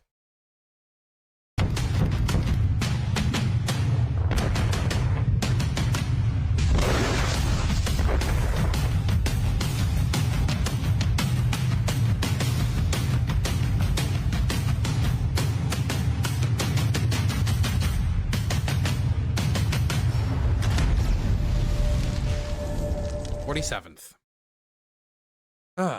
Man, do you guys, man, we actually almost got through the majority of their conversation. I think we could just straight up maybe even finish this. That would be an achievement. That would be an achievement. And I believe Israel has a fundamental right and a duty to defend its people from them doing it again. So if we can agree on that as a principle of a country that's had that kind of attack and how you deal with it, the question then becomes, how do you eradicate the people who did it? And I just think, given the intense nature of the way the population exists in Gaza, very, very large numbers of people in confined places, and that is in itself unacceptable, and I will agree with you about all of that, and that has to be fixed longer term. But actually, if Hamas are everywhere there amongst these people, I just don't see any alternative to what they're doing. And I'm very happy to consider one. But I don't think you have one either. So if the Iraqis were actually, there was evidence that they were behind 9/11, would that still be okay to kill a million Iraqis? We have a parallel, which is Afghanistan. And in fact, I would say, but that raises a different question. So was the Afghanistan war just? I believe it was, in a way that Iraq wasn't. I believe that Afghanistan was harboring terrorists, Al-Qaeda. We know that they were training there. We know the Taliban were there. And we went in, we launched this war. It goes on and on and on. Huge bloodshed on both sides. And in the end... Wait, okay. I'm sorry. Huge bloodshed on both sides? No. I think, like, and I don't mean to underplay American casualties. We lost like 7,000 people. Right? Terrible. Awful. Every single one of those people, I wish they were back home with their families. Afghanistan's death toll, Taliban death toll isn't even comparable. What is it, like 130,000? Not even talking about the civilian death toll. Other people getting killed by mines and booby traps. But yeah, I mean, people died on both sides. But to say that there was like large bloodshed on both sides, No. I don't know what he means by that. It just implied to me like high casualties. Post-war, suicide is more than 30K. That's true. Our soldiers killed themselves more than the Taliban killed them. After a ridiculous overnight pullout by America and President Biden, the Taliban are back in charge and waging the same kind of medieval rule they waged before all this. So you've got two things. Was it justified to strike back at Afghanistan for harboring al-Qaeda? I would say yes. Did the means in the end justify the war?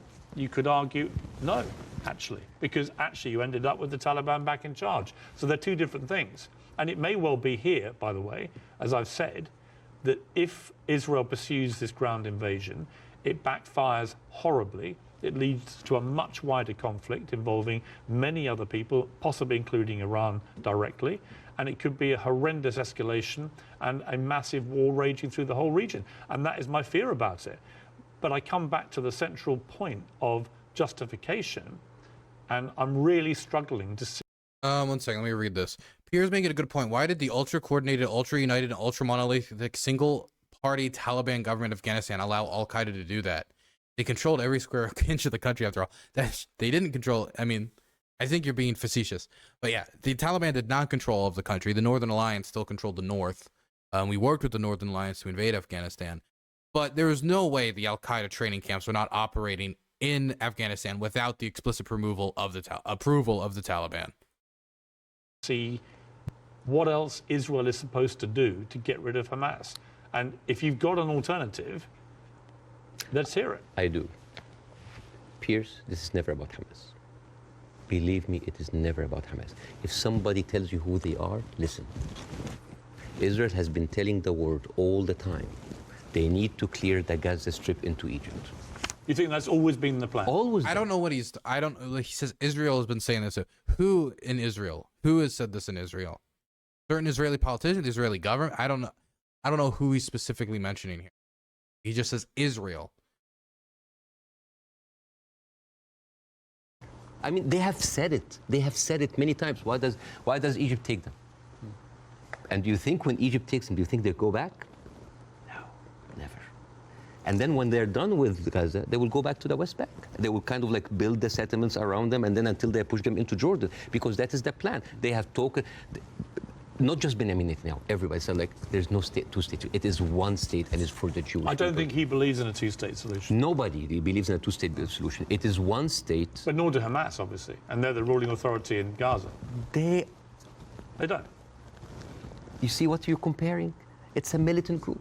It's a small militant group. But they are Israel as a nation. They are the elected political leadership. They were elected in 2006, and 50% of the people in Gaza right now are under the age of 16. They were not even born. I understand. Yeah, like so. And the so all right. So Bassem, let's agree about that. But that's the circle state. It's I understand. It's a circular firing squad. Hamas. I know. But okay, let's move forward. Oh yeah. Let's assume somehow we get to a place. Somebody said maybe he means it through words, not actions. I think maybe you should clarify that. Possibly at the instigation of countries like Saudi Arabia and others getting directly involved. Dylan, why did Trump allow most of the current Taliban government officials out of prison? It was part of the conditions of the peace deal he was trying to negotiate at the time in 2016, or no, 2019. To a place where Hamas are removed, and I don't quite see how that happens without enormous further bloodshed, but let's assume they get removed.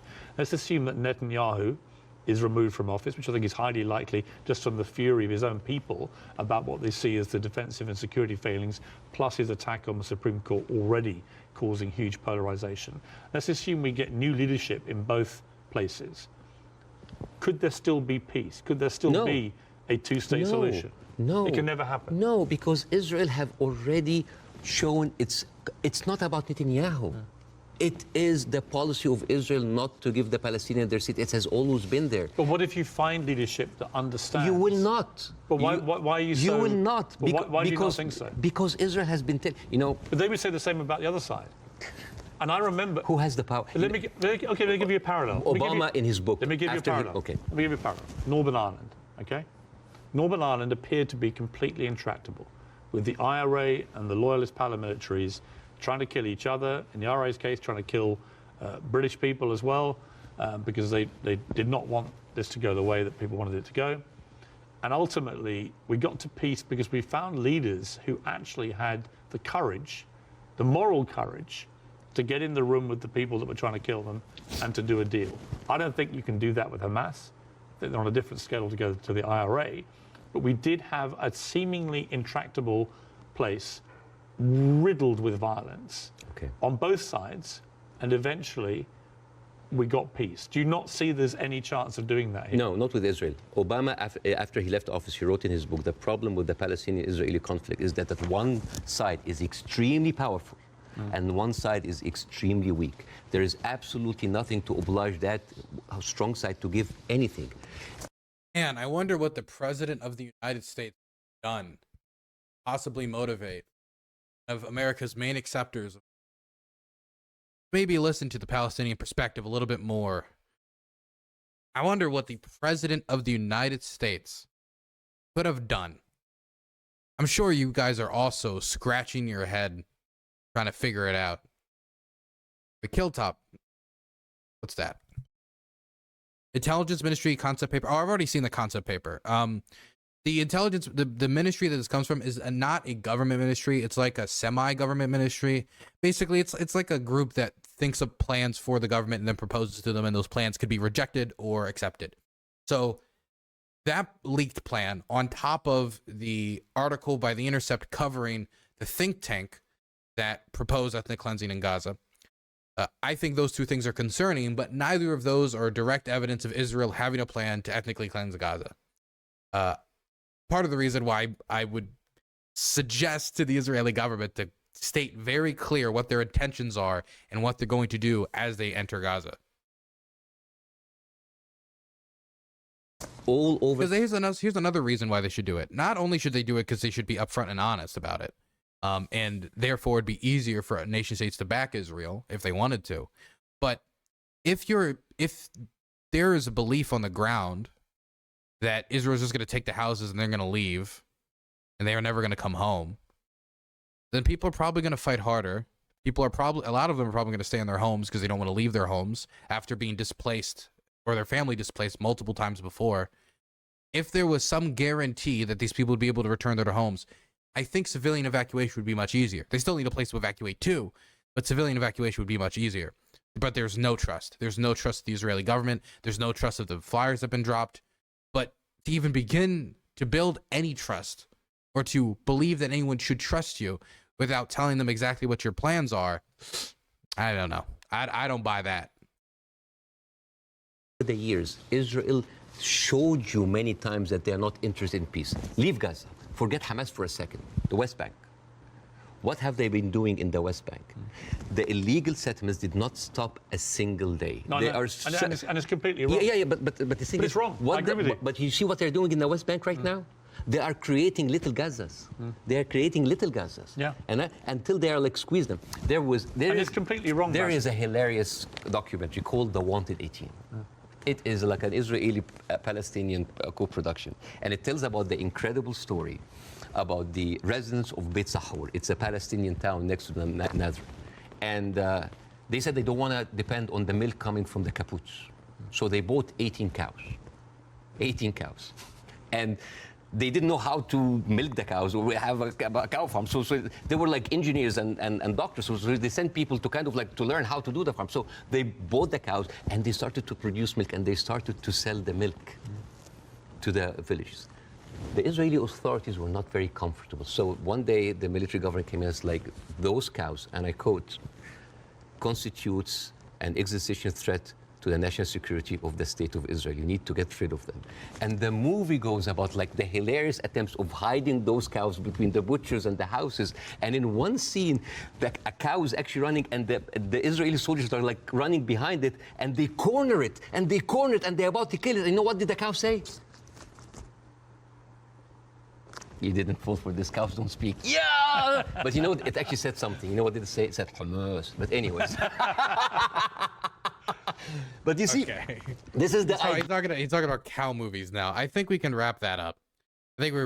I believe in I believe in cow protests against Israel. Okay, that's what I believe in. I believe the Palestinians should send all the cows to the border, and they shall charge the fence. They shall charge the fence.